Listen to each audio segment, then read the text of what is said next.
আপনার ঘটনা বলবেন, আপনি আপনার মাকে নিয়ে একটা ঘটনা বলবেন, রাইট? তো আপনার ঘটনা আমরা শুনে ফেলি।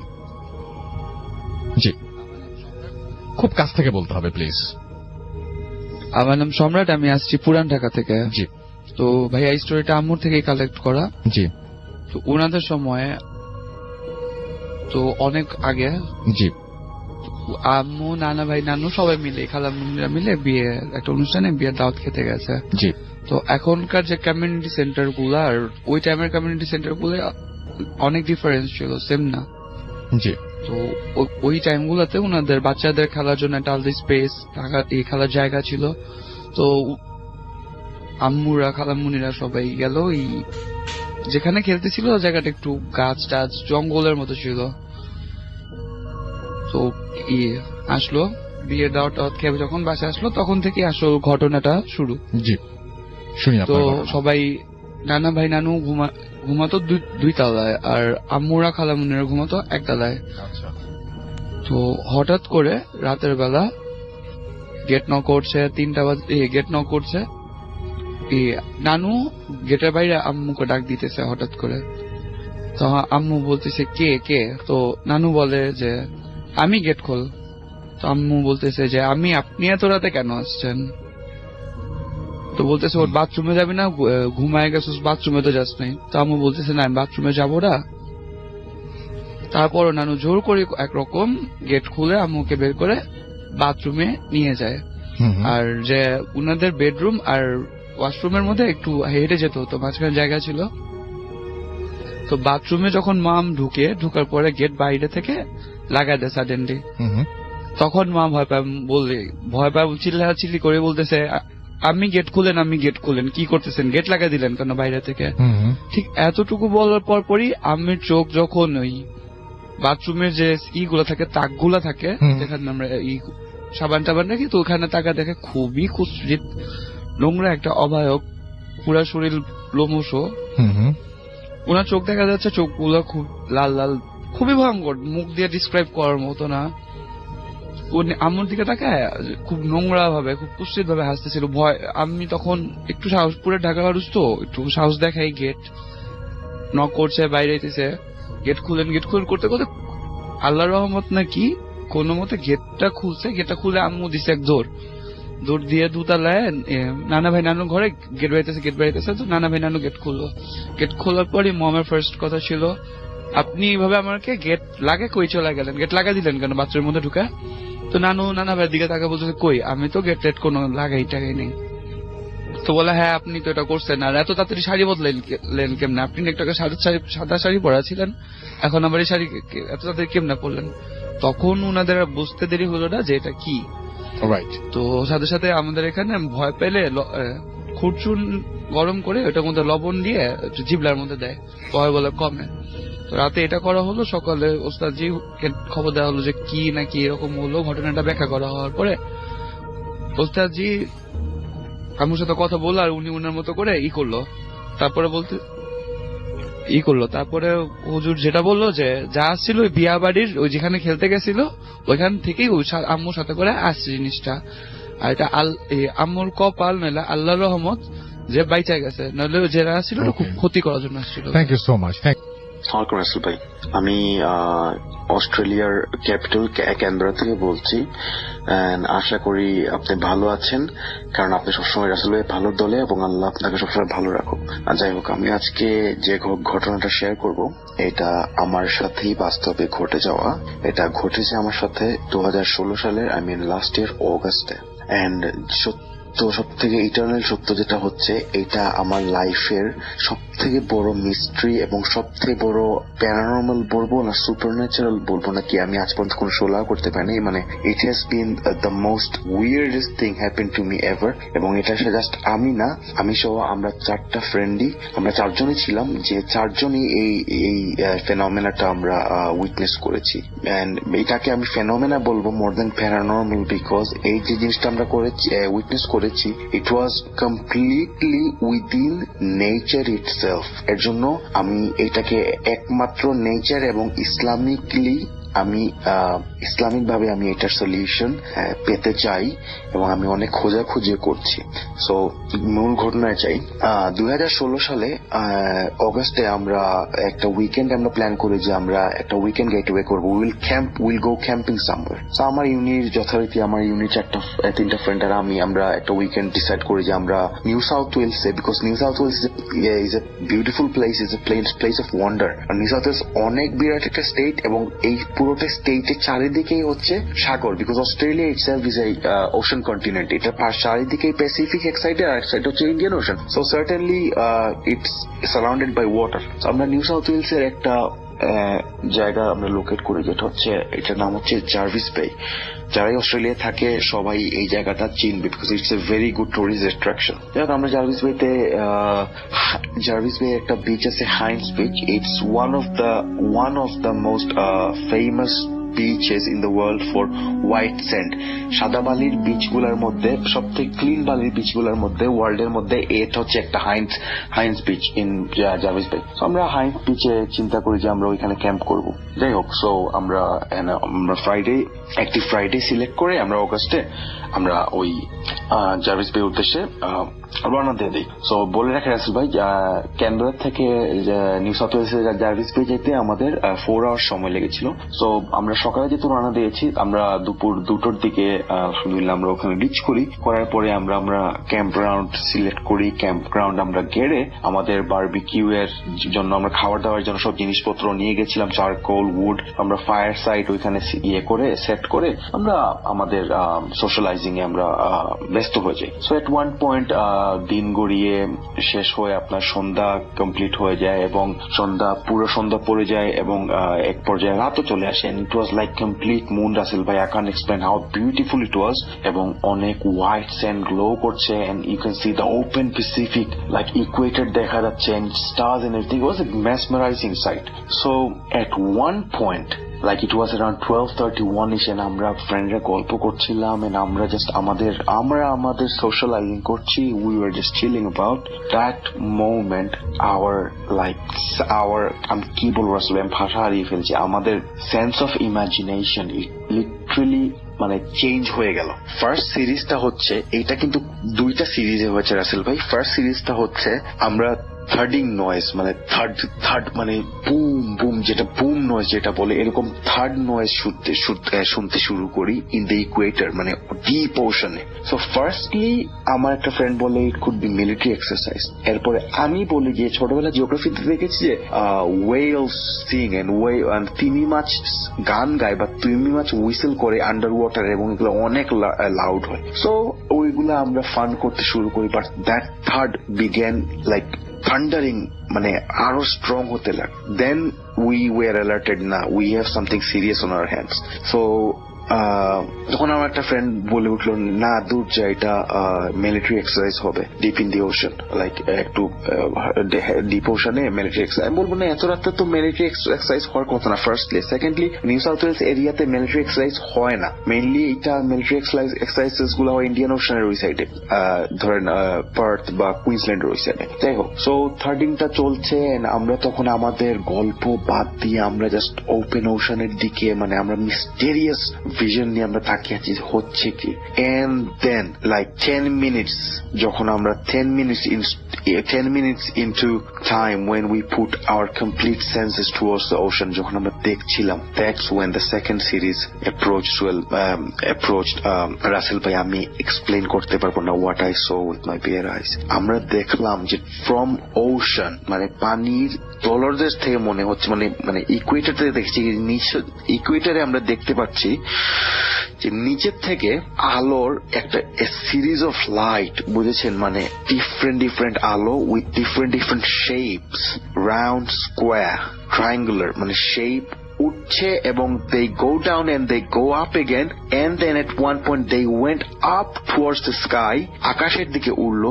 রাসেল ভাই আপনি বিলিভ করবেন না, আকাশের দিকে উড়ে ওরা মানে র্যান্ডমলি সাইজ শিফট করছে, speed and angle and movement shift করছে, and it carried on for like a good half an hour 14 minutes, and আলোটা শিফট তো হচ্ছে, আলোর ডিসপ্লেটা তো হচ্ছেই, প্লাস এটা হচ্ছে যে আপনার থার্ডিং নয়েজটা কনস্ট্যান্টলি হতে যাচ্ছে। এট দ্যাট মোমেন্ট আমরা চারজন একজন আর একজন ফ্রেন্ডের দিকে তাকিয়ে, যে দুইটা ফ্রেন্ড বলছিল মিলিটারি এক্সারসাইজ আর আমি বলেছিলাম ওয়েল সাউন্ড, আমরা বললাম sorry bro, this is none of that, this is something of a different dimension and it is something of a different species. এটা ডিফারেন্ট কোন লিভিং বিং এর কাজ, মানে যেটা আমাদের চিন্তাধারার ভাই মানে পুরা কি বলবো মানে ভেতরেই না, ইটস পুরা বাইরে।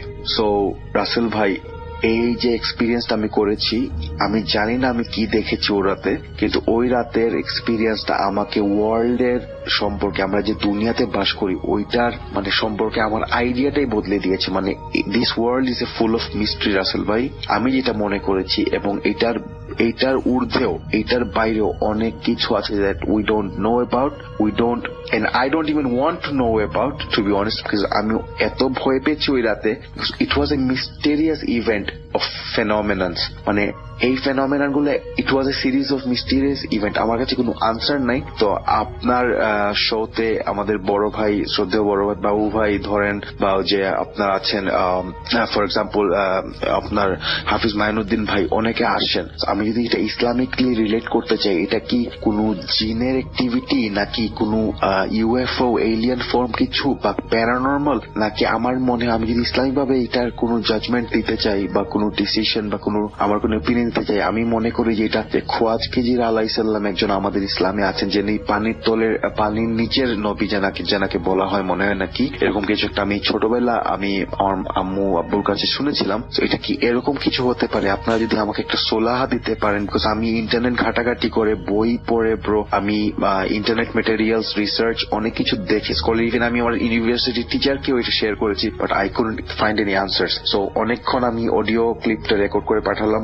থ্যাংক ইউ রাসেল ভাই শোনার জন্য, এবং আশা করি এটা হয়তোবা একটু different, it's not paranormal, but it could be something scientific or it could be something extra terrestrial. এটা আপনাদের জাজমেন্ট করার বিষয়, বাট আপনারা যদি আমাকে একটা সলিউশন বা আপনাদের বুথ এফএম অনুষ্ঠানের মাধ্যমে যদি কোনো একটা সলিউশন আমাকে দিতে পারেন, I will be more than grateful Russell ভাই। ভালো থাকবেন ইনশাআল্লাহ। আমি যদি অন্য কিছু প্রপার হার্ডকোর প্যারানর্মাল কালেক্ট করতে পারি, I will definitely come back to you and get back to you ইনশাআল্লাহ। ভালো থাকবেন রাসেল ভাই, এন্ড দোয়া করবেন আমাদের জন্য। আমার ইনশাআল্লাহ আপনি সবসময় আমাদের দোয়ায় থাকবেন ইনশাআল্লাহ। আসসালামু আলাইকুম। তারপরেও একটা ভালো ঘটনা আমরা শুনতে চাই। ওকে রাসেল ভাই, এই কাহিনীটা হচ্ছে উত্তম কুমার নামে, সে আপনার থাকে হচ্ছে ঢাকার বাইরে। জি। তার কাহিনী, সে যখন নাকি ম্যাট্রিক পরীক্ষা দিয়েছে সে সময়কার কাহিনী, জি, আজ থেকে প্রায় 5-10 বছর আগের মতো। জি। যাই হোক, তো উত্তম কামাররা থাকতে হচ্ছে বেশ গ্রামে আর কি। সেই গ্রামটা মোটামুটি আন্ডার ডেভেলপ ছিল। আচ্ছা। সেখানে বিদ্যুৎ বা এগুলো ছিল না আর কি, এরকম একটা জায়গা। এবং ওখানে রাতের বেলা সবাই আর্লি ঘুমিয়ে পড়তো। আচ্ছা। কাহিনী বলার কারণ হচ্ছে কাহিনীর অংশ এটাই। সো উত্তমরা ওখানে থাকতো। তার এক চাচা ছিল, মানে কাকা বলে তারা, মানে খুব হাঁপানির অসুখ ছিল তার। আচ্ছা। এবং সে অসুস্থ ছিল, কাশত, শ্বাসকষ্ট হতো, মাঝে মাঝে মরি অবস্থা হয়ে যেত, বাট তারপরও তারা তাকে আবার সুস্থ হয়ে যেত আর কি। আচ্ছা। তো একদিন রাতে ওরকম শীতেরই রাত ছিল গ্রামে, এবং বেশ আপনার শীতের সময় তার হাঁপানির প্রকোপ খুব ওঠে। তো তার কাকা খুব খুব অসুস্থ হয়ে গেছে, এবং সন্ধ্যার থেকে খুব মানে নরম অবস্থা, এবং তার বিছানা থেকে উঠতে পারছে না, হাঁপানির রোগ। তাকে লেপ চাদর দিয়ে ঢেকে রাখা হয়েছে, এবং ওরা চেষ্টা করছে রুমের ভিতরে যত রকম একটু আলো টালো জ্বালিয়ে একটু গরম রাখা যায় রুমটাকে, এরকম একটা অবস্থা। তো এরকম রেখে তারা বাসায় বসে আছে, এবং উত্তমকে এই দায়িত্ব দেওয়া হয়েছিল যে ছোট মানুষ, তুমি তোমার কাকার আশেপাশে থাকো, তার যখন খারাপ অবস্থা হয়, পানি যেতে পারে, কোনো সমস্যা হতে পারে, তুমি তাকে দেখবে। তো যাই হোক, এরকম একটা সময় তো ও কাকার পাশে বসে আছে, কিছু করার নেই, এবং ওখানে বিজলি বাতিও নেই। ও বসে ওই আলোর মধ্যে বসে একটা গল্পের বই পড়ছে আর কি। তো এরকম সময় দেখে এক সময় কাকা কাশি শুরু করলো, কাশতে কাশতে কাশতে কাশতে বললো যে আমাকে বাথরুমে নিয়ে যায়। তো উনি চিন্তা করলো যে আমার এখন এই রাতের বেলা ওনাকে নিয়ে যাব, বাইরে উনি উঠতে পারে কিনা। তারপর অনেক করে সে তার কাকাকে ধরে উঠালো। উঠায় দেখে যে যখন সে তার কাকাকে নিয়ে যাচ্ছে, বেশ আপনার কাকা কাঁপছেন, থরথর করে কাঁপছেন, এবং শ্বাস জোরে জোরে নিচ্ছেন। খুব খারাপ অবস্থা। তো উনি বলতেছে কাকা ঠিক আছে, তোমার আর কিছু লাগবে, মালিশ করা লাগবে? বলে না, আমার বাথরুমে নিয়ে যা। তো উনি কষ্ট করে উত্তম তার কাকাকে টেনে টেনে, মানে অনেক কষ্ট হচ্ছে, নিয়ে বাথরুমের দিকে যাচ্ছে। তো বাথরুমে গেল, কাকাকে বাথরুমে ঢুকাই দিয়ে সে ভেতরে বাইরে এসে দাঁড়ায় আছে। তো ভেতরে মানে ওয়েট করতেছে কাকা কখন শব্দ দিবে, কি করবে তখন আসবে। তো বসে আছে, হঠাৎ সে শুনতে পাচ্ছে তাদের বাথরুম যেটা ছিল ঘরের পাশ থেকে একটা হাঁটার রাস্তা, ছোট বেশ কিছু দূর দিয়ে আপনার বাথরুম। ওখানে বাথরুমগুলো ঘর থেকে একটু দূরেই রাখা হয়। আচ্ছা, যদিও তাদের নাকি খুব ভালো পাকা বাথরুম ছিল বাইরে। তো হঠাৎ করে ও শুনতেছে ওদের ঘরের এই সাইড থেকে, মানে যেখানে ওদের একটা রান্নাঘর আছে, সেখান থেকে একটা মানে হাসি শব্দ, খুব খুব করে কেউ হাসতেছে। এবং বেশ বৃদ্ধ টাইপেরই গলা, একজন মানুষ হাসতেছে। হাসিটা কেমন টেনে টেনে হাসি। আচ্ছা, হ্যাঁ, এবং ও খুব কনফিউজ হয়ে গেল যে কি ব্যাপার। এবং হ্যাঁ, গ্রাম খুব কুসংস্কারশূন্য জায়গা ছিল তখন। এখনো হয়তো আছে অনেক জায়গা যেগুলো আন্ডার ডেভেলপ প্লেস, তো অনেক কিছুই মানুষ শুনে। এখনো চিন্তা করছে কে হাসতেছে, এরকম হাসার কোনো কথা না। তার বাবা মা যেটা আছে তার বাড়ি, মানে যে বাসাটা তার বেশ দূরে, ওখান থেকে হাসির আওয়াজও আসার কথা না। এবং কাকা তো বাথরুম, অসুস্থ মানুষ, সে হাসবে কেন? আর সে আসবে আরেকটা অপোজিট ডিরেকশন, রাইট। তো খুব কনফিউজ হয়ে এবং ভয় পেয়েছে সে, এবং সে থরথর করে কাঁপছে, তার গায়ের মধ্যে শাল পরা। সে আস্তে আস্তে করে হাসির উৎসের দিকে যাচ্ছে। দেখে যে হাসির শব্দটা বাড়তেছে। তো যখন সে ওই পাকটা পার হয়ে ওখানে সামনে বেরোলো, উঠানের মতো জায়গাটায়, দেখে যে ওই রান্নাঘরের যে দোরগোড়া, সেখানে তার কাকা বসে আছে এবং তার চুল এলোমেলো, গায়ের মধ্যে চাদর নেই, এবং তিনি হাসতেছে। হেসে বলে, উত্তম রে, তুই চলে যা, সবাইকে খবর দে, আর আমিও চলে যাচ্ছি। তুই সবাইকে খবর দে, আমিও চলে যাচ্ছি। মানে যেখানে রেখে আসলো সেখানে নাই, রেখে আসছে বাথরুমে, এবং সে বাইরে বসে আছে। ওর মানে শীতের দিনও সে দরদর করে ঘামা শুরু করছে। এই কাকাকে তার ভয়ঙ্কর লাগতেছে। আমি চলে যাচ্ছি, তুই সবাইকে খবর দে। তো ও আবার তখন সাহস করে বলছে, তুমি কোথায় চলে যাচ্ছ? তখন তাকে বলছে চুপ, মানে খুব কড়া কড়া চুপ বলে চাচা হেঁটে উল্টা দিকে হাঁটা দিছে। সে দেখছে চাচা হেঁটে চলে যাচ্ছে তাদের বাড়ির সীমানা পার হয়ে। একসময় সে দিল যে তার চাচা বেশ দ্রুত লম্বা লম্বা পা ফেলে দৌড় দিয়ে মারতে চলে গেল। ও ওখানে স্থবির হয়ে বসে আছে। বসে থেকে একসময় সে ভয় তার বাবাকে ডাকা শুরু করে, চিৎকার করে ওর বাবাকে নিয়ে আসে। ডাকার সময় বাবা বেরিয়ে আসে, বাসার ভেতর থেকেই বেরিয়ে আসে, এবং এসে জিজ্ঞেস করে কি হয়েছে। সে বলে কাকা চলে গেছে। কোন দিকে? বলে এদিকে। তো বাবা বলে এদিকে কোথায় যাবে? দূরে ক্ষেত, ক্ষেতের পর নদী, ওদিকে। তারা, তোর কাকা কই গেছিল? বলে বাথরুমে গেছে। বাথরুমে যেয়ে দেখে লোকটা মরে পড়ে আছে বাথরুমে। আচ্ছা, ওকে। সো এটার ব্যাখ্যা আমি হয়তো এইভাবে দিতে পারি যে ওই ভদ্রলোকের সাথে সবসময় আমাদের সবার সাথে একটা কারিন থাকে, জিন থাকে। হয়তো সেই জিনটা তাকে ছেড়ে ওই সময় চলে গেছে, এবং যাওয়ার সময় উত্তমকে একটা দেখা দিয়ে গেছে, ভয় দেখা দিয়েছে। যা একটু আগে আমরা একটা ঘটনায় পড়ছিলাম, ছোট একটা বাচ্চা যে হ্যারিকেন করে দিয়েছে, এবং তারপরে দেখছি একটা আগুনের গোলা বের হয়ে গেল। এই যে এইরকম ব্যাপার। থ্যাংক ইউ সো মাচ বাবু ভাই, থ্যাংক ইউ। আমরা চলে যাবো আমাদের নেক্সট গেস্টের কাছে। আপনার নামটা প্লিজ একটু বলবেন, তারপর আপনার ঘটনায় যাবো। আপনি এই পাশে, জি, আপনি আপনার ঘটনাটা জানান, এবং তার আগে সবার আগে আপনি নাম এবং কোথা থেকে এসেছেন সেটা আমাদের বলুন। এবং আপনারা যদি দেখতে চান যে এখন কি ঘটনা বলছেন, এবং সেটা আপনি দেখতেই পাবেন, কারণ তিনি তার পরিচয় একবার ক্যামেরার সামনেও দিয়েছেন। আপনার নামটা প্লিজ একটু বলবেন। আসসালামু আলাইকুম রাসেল ভাই, আমি শিশির বলছি। আমি উত্তরা 9 নম্বর সেক্টর থেকে এসেছি। সবাইকে শীতের শুভেচ্ছা। এবং এই প্রথম বাবু ভাইকে আমি সরাসরি অ্যাড্রেসিং গুলো করতে দেখলাম। আসলে আমি অনেক লাকি, কারণ ওনার স্পিচিং গুলো আমি শুনতাম আগে অন এয়ারে, বাট এই প্রথম আমি ওনাকে সরাসরি দেখলাম এবং ওনার অ্যাড্রেসিং গুলো শুনছি। আসলে I am really lucky that I get him in person. Anyways, আমি আমার যে ঘটনাটা, এটা আমার অফিসকে মূলত কেন্দ্র করে ছোট একটি ঘটনা। সেটা, আমার অফিস নর্মালি শুরু হয় 9টা থেকে বিকেল 5টা পর্যন্ত। তো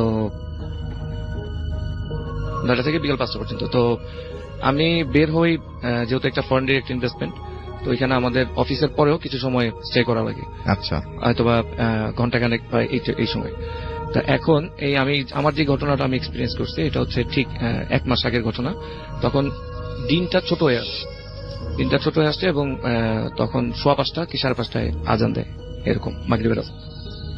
তা আমি অফিস শেষ করার পরে, মূলত আমাদের অফিস এটা একটা লিয়াজ অফিস, এখানে পিপল ক্রাউড একটু স্বাভাবিক অফিসের চেয়ে একটু কম। তো আমাদের 4-5 জন যারাই আমরা আছে, আমিও সিনিয়র হিসেবে ওইখানে হয়তো কিছুক্ষণ বেশি স্টে করি। তো আমি মাগরিবের নামাজ পড়লাম। নামাজ পড়ার পরপরই হঠাৎ করেই আমি ওই আমার রুমে ল্যাপটপে বসে কাজ করতেছি, হঠাৎ করে দেখি যে পাশ থেকে অনেক জোরে আমাদের একটা স্টোর রুম আছে, যদি ওইটা 2400 স্কোয়ার ফিটের একটা জায়গা, কিন্তু আমার রুমটা থেকে একদম পাশেই স্টোর রুমটা। এইখান থেকে প্রচুর জোরে আওয়াজ শোনা যাচ্ছে, অনেক জোরে জোরে ঠক ঠক ঠক ঠক এরকম আওয়াজ শোনা যাচ্ছে। এমন মনে হচ্ছে যে ওইখানে কাজ করতেছে, রিনোভেট করতেছে কোনো একটা কিছু।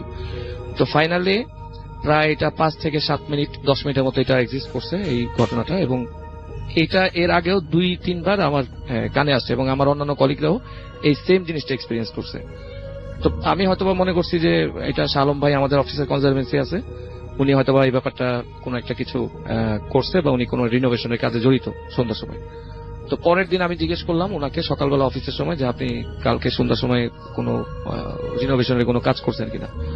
তো উনি পরে বললো না, আমি এই ধরনের কোনো রিনোভেশন কালকে আমি ছিলামই না, আমি অন্যদিকে ছিলাম। যাই হোক, তো উনি পরে বাইরে ভাই কথা প্রসঙ্গে উনাকে জিজ্ঞেস করলাম যে কালকে এই ধরনের আওয়াজ শুনলাম, এবং এর আগেও আমরা কিছু কিছু ঘটনা এক্সপিরিয়েন্স করছি রাসেল ভাই। সেটা হচ্ছে আমরা যখন অফিসে বসতাম মাগরিবের আজানের ঠিক পরপরই ছাদের উপরে আমাদের অফিসটার ইমিডিয়েট ছাদের উপরে কিছু আওয়াজ শোনা যেত, খটখট খটখট, বা আপনার আসবাবপত্র টানতেছে, বা এরকমও শোনা যেত যে উপর থেকে কেউ লাফাচ্ছে, থপ থপ থপ থপ এরকম করে লাফাচ্ছে। এবং আবার এরকম মনে হতো যে ছাদের উপরে, ছাদটা কিন্তু পুরাটা বন্ধ রাসেল ভাই, এবং ওই ছাদ বন্ধ এরকম যে ওই ছাদের উপর কোনো লোকজন যায় না। এটা দোতলা বাড়ি, আমাদের দোতলায় আমাদের অফিস, নিচতলায় আরেকটা অফিস, রিয়াজ অফিস আছে। তো যেহেতু ছাদের উপরে কোনো লোকজন যায় না, স্বাভাবিক ওইখানে আওয়াজ হওয়ার কথা না, কিন্তু আমরা প্রায় সন্ধ্যার সময় দেখতাম যে থপ থপ থপ থপ থপ থপ এরকম আওয়াজ হয়, এবং মনে হয়তো যে উপরে কোনো একটা পার্টি চলতেছে, কোনো একটা বিশেষ কোনো একটা প্রোগ্রাম হচ্ছে, কোনো একটা অনুষ্ঠান হচ্ছে এক্স্যাক্টলি। এবং আমরা সন্ধ্যার সময় প্রায় আমি ম্যাক্সিমাম সময় আমি অফিসে থাকতাম, এবং মাগরিবের নামাজের পরপরই আমি অফিসে বসতাম, এবং আমার অফিসে তখন হয়তোবা 2-1 লোক থাকতো, সবসময় একটু নীরব থাকতো, যদিও খুব প্রম্পট লোকেশন অফিসটা, কিন্তু ওই এরিয়াটা খুব নীরব একটু এরিয়া। এবং আমি নাম বলবো না, আমার ঠিক অপোজিটেই আপনার বেশ বাংলাদেশের রেপুটেটেড একটা ডেভেলপার কোম্পানি, ওরা ডেভেলপ করছে একটা ফ্ল্যাট, ফুল কমপ্লিট 8 তলা বিল্ডিং। কিন্তু আমরা এই পাশে আমার অফিসের সামনেই একটা করই গাছ আছে, এবং ঠিক সামনে আমরা কিছু কুকুর, সব সময় কুকুর থাকবে, এবং ওইখানে একটা সিকিউরিটি আছে ইজাজ নাম। ওই সিকিউরিটি করে কি আপনার কুকুরগুলাকে সে প্রায় সময় ওই কিছু একটা করে, বা কুকুরগুলা সবসময় তার আশেপাশে থাকে। এবং আমি একদিন আমাদের এক ফাইন্যান্সে জব করে এক আপু আছে, রুকসানা আপু, উনি তেলের পিঠা নিয়ে আসছে, উনি তেলের পিঠাটা আপনার এই কনফারেন্স রুমের ঠিক পাশেই জানালার পাশেই করে গেছে, নিচে কুকুরগুলা। তো উনি চুল ছাড়া অবস্থায় উনি নর্মালি পিঠাটা খাইছে, দুপুরে লাঞ্চের পরপরই উনি পিঠাটা খাইছে। খাওয়ার ঠিক আধা ঘন্টা পরেই উনার পেটে প্রচন্ড পরিমাণে ব্যথা, মানে যেটা বলার বাহিরে। উনি ব্যথার চোটে এমন অবস্থা, উনি পরে আমাদের ওই মিস্টার লিম ছিল, উনি আমাদের কান্ট্রি ম্যানেজার, ওনাকে ইমার্জেন্সি লিভ নিয়ে উনি চলে গেছে, মেডিকেল লিভ নিয়ে। এবং আমরা সন্ধ্যার সময় জানতে পারি যে উনি বাসায় যাওয়ার পরে উনার বমি হয়েছে, এবং উনি ব্যথার চোটে, উনি মনে করছে হয়তো বা কোনো মেইলি প্রবলেম, কিন্তু গাইনি স্পেশালিস্টের কাছেও গেছে, বা আমাদের বাংলাদেশ মেডিকেল ওইখানে ডক্টর আছে ওনাদের পরিচিত, গেছে। এবং টানা 3 দিন উনি ওনার মাকে বাড়ি থেকে নিয়ে আসছে, কিন্তু কোনো ডাক্তারের কোনো সলিউশন ফাইনালি কোনো কিছুই হয়নি, নাথিং। তারপর কি হলো, 4 দিনের দিন উনি ওনার মা সহ, ওইখানে কবিরাজ ছিল একজন, ওই কবিরাজ উনাকে পানি পড়া দেওয়ার পরে, ওই পানি খাওয়ার পরে, এবং উনি কাঁচা কলা পড়া যেটা, এবং কাঁচা কলা পড়া উনি সকালবেলা খালি পেটে ওই কলা খাইছে, খাওয়ার পরে ওনার বোধহয় ওই দিন উনি ঘুমাইতে পারছে। এটা একটা মানে রিসেন্ট একটা মারাত্মক একটা। Thank you so much. Thank you. Hello Russell ভাই, এবং hello to all the listeners. আমি অস্ট্রেলিয়া সিডনি থেকে বলছি, আমি অস্ট্রেলিয়া সিডনি ম্যানলি গালা এরিয়াতে থাকি। তো আমার সাথে যে ঘটনাটি ঘটে গেছে, এই ঘটনাটি ঠিক 1 মাস থেকে 1.5 মাস আগে ঘটেছে, এবং এই ঘটনাটি ঘটার পরে আমি যেটা চিন্তা করেছিলাম বারবার যে আমি বাংলাদেশে চলে যাব, আমি আর অস্ট্রেলিয়াতে থাকবো না। তো আমার সাথে যে ঘটনাটি ঘটে ওই দিন ছিল শুক্রবার রাত। তো আর ওই দিন রাতে বৃষ্টি হচ্ছে। তো অস্ট্রেলিয়ার বৃষ্টি মানে হঠাৎ বৃষ্টি হয়, হঠাৎ থেমে যায়, আর বৃষ্টি মানে খুব তুমুল রকম বৃষ্টি হয়। আর আমি এখানে একটি গ্র্যানি ফ্ল্যাটে থাকতাম তখন। গ্র্যানি ফ্ল্যাটটা হয় মেইন বাসা থেকে একটু ভেতরের দিকে, বাগানের ভেতরে একটা 2 রুমের ফ্ল্যাট হয় নর্মালি। সেই 2 রুমের ফ্ল্যাট, একটা বেড এবং সাথে হচ্ছে অ্যাটাচ টয়লেট, বাথ, কিচেন, এরকম একটা বাসা হয়। কিচেনের মধ্যেই ছোট্ট একটু ডাইনিং টেবিল, বসার মতো জায়গা থাকে। তো আমি এরকম একটা বাসায় থাকি। থাকতাম তখন। সো ওই দিন শুক্রবার দিন রাতে বৃষ্টি হচ্ছে, তো আমি এখানে পিএইচডি করছি, তো আমার থিসিসের কাজ মোস্ট অফ দ্য টাইম আমি রাতেই করি এবং রান্নাটা আমি রাতেই করি। দিনের বেলা আমার পার্ট টাইম জব যেখানে আছে আমি হয়তো সেখানে যাই, নয়তো ঘুমাই আর কি। সো যেটা হয় যে ওই দিন রাতে আমি রান্না করছি বৃষ্টির মধ্যে। সো রান্না তো তেমন পারি না, ইউটিউব দেখে কোনো একটা স্টেক রান্না করার চেষ্টা করছিলাম, বিফ স্টেক। তো সামহাউ ফ্রাই প্যানে কিছু একটা উপকরণ ভুল হওয়ার কারণে বেশ ধোয়া হয়ে যায়, মানে পুরো রুমটা, কিচেন রুমটা ধোঁয়ায় ভরে যায়। তো ভরে যাওয়ার পরে আমি আমার কিচেন রুমের জানালাটা খুলে দিই, তো দেখলাম যে জানালাটা খুলে দেওয়ার পরেও আমার ধোঁয়াটা আর কি কমতেছে না তেমন। তো পরে আর কি করা, এরকম ধোঁয়া হয়ে গেছে রান্না করতে করতে, আমার ভুলের কারণে ধোঁয়া হচ্ছে, ধোঁয়ার মধ্যে কোনো অতিপ্রাকৃত কিছুই ছিল না। তো আমি তখন করলাম কি যে আমার দরজাটা খুলে দিই। আর এটা হচ্ছে অস্ট্রেলিয়ার গ্র্যানি ফ্ল্যাট কিংবা নর্মাল সব ফ্ল্যাটের দরজাগুলো হচ্ছে ডাবল পার্টের দরজা হয়, মানে দুটো দরজা থাকে। একটি হচ্ছে নর্মাল উড কিংবা গ্লাস বলেন যেটা, সেটার দরজা থাকে, এটার সামনে থাকে হচ্ছে একটা শক্ত নেটের দরজা। তো নেটের দরজাগুলো হচ্ছে প্রায় ছোট ছোট, মানে বাংলাদেশের যেরকম নেটের দরজা ওই রকম নেট না, যে নেটগুলো পাওয়া যায় বালি কিংবা ককর কি বলে পাথর, ওগুলো যে চালার জন্য যে নেট, ওই রকম নেট না। এই নেটগুলো হচ্ছে অনেক মোটা নেট, কিন্তু বাহিরে কি আছে তা সবই দেখা যাবে, কিন্তু নেটগুলো হচ্ছে অনেক মোটা, যেটা যদি আমি বলি যে যদি কাটতে হয় তাহলে কোনো ব্লেড কিংবা যে মেশিন দিয়ে কাটতে হয় তাহলে বেশ বেগ পেতে হয়, মানে অনেক মজবুত এগুলো। এরকম লোহার দরজা থাকে। সো আমি আমার দরজাটা খুললাম, কাঠের দরজা খোলার পরে তো আমার রুমের ভেতরে আলোটা বাইরে যাচ্ছে তখন আমি দেখলাম যে আমার মনে হলো যে আমার দরজার সামনে কেউ একজন দাঁড়িয়ে আছে। আমার না ওরকম ভয় কিছুই লাগে না, তো আমি ভাবলাম যে না, আসলে একবার মনে হলো আছে আর একবার মনে হলো নাই। তো আমি আবার আমার যে ফ্রাই প্যানটা যেটা পুড়ে গেছে ওরকম ধোয়া হচ্ছে যেটা থাকে, ওটা আমি সিঙ্কের মধ্যে দিয়ে পানি দিচ্ছি ওটার মধ্যে যে আমি ধুবো। তো এমন সময় দেখি আমার গেটে নক। তো আচ্ছা ঠিক আছে, আমার তো আমার নেটের স্টিলের দরজা যেটা, সেটা তো আমার লক করা আছে, কোনো প্রবলেম নেই। তো আমি জিজ্ঞেস করলাম, আমি গেলাম, যাওয়ার পরে দেখি যে আমার ওখানে আমার ভেতরের আলো থেকে, বাড়ির ভেতরের আলো থেকে, মানে আমার কিচেন রুমের আলোটা তো পুরো দরজা দিয়ে বেরোচ্ছে, তো স্পষ্ট দেখা যাচ্ছে যে একটা মানুষ দাঁড়িয়ে আছে, কিন্তু তার বেশভূষা রীতিমতো খুব অবাক করা। তো সে হচ্ছে মাথায় হ্যাট পরা আর হচ্ছে পুরো একটা কালো একটা ওভারকোট পরা।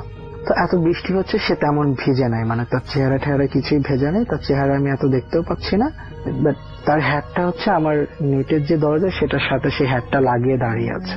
তো আমি খুব বেশভূষাটা একটু অবাক রকম হলে ভাবলাম যে হয়তো আর মাসখানেক পরে হলোইন, তো হয়তো এই লোক এরা, মানে অস্ট্রেলিয়ার এরা সবাই এরকম পাগল ছাগলের মতো এক একদিন এক এক রকম ড্রেস পরে, এটা তো নতুন কিছু না। আর ওই দিন হচ্ছে শুক্রবার রাত, তো হ্যাভি ড্রিঙ্কস করবে, আমি ভাবলাম করে মাতাল টাতাল হয়তো এই কারণে। আবার তখন দেখলাম যে আবার সাথে সাথে ভাবলাম যে আমার তো দরজার সামনে তো মোশন ডিটেক্টর ওয়ালা লাইট থাকে, সিকিউরিটি লাইট, মানে অস্ট্রেলিয়ার সব বাসার সিকিউরিটি লাইট গুলো হচ্ছে মোশন ডিটেক্ট করা থাকে, মানে এটা হচ্ছে আমাদের নর্দার্ন বিচেস এর রুল যে লাইট, সিকিউরিটি লাইট সবগুলো হবে মোশন ডিটেক্টর ওয়ালা। বাসার সামনে যদি কেউ দাঁড়ায় কিংবা আসে তখন লাইটটা জ্বলবে, আবার যদি কেউ চলে যায় সাথে সাথে লাইটটা অফ হয়ে যাবে।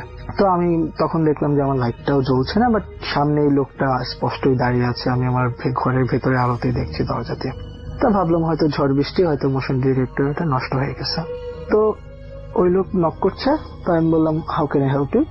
তো পরে সে লোকটা বলতেছে যে ya you can help me but you have to let me in, তোমার আমাকে ভেতরে ঢুকতে দিতে হবে। আমি বললাম না, আমি তো সরি, আমি তো তোমাকে ভেতরে ঢুকতে দিতে পারবো না, so you have to tell me how can I help you from the outside. পরে বলতেছে no you have to welcome me. আমি বললাম না, আমি তোমাকে ওয়েলকাম করবো না।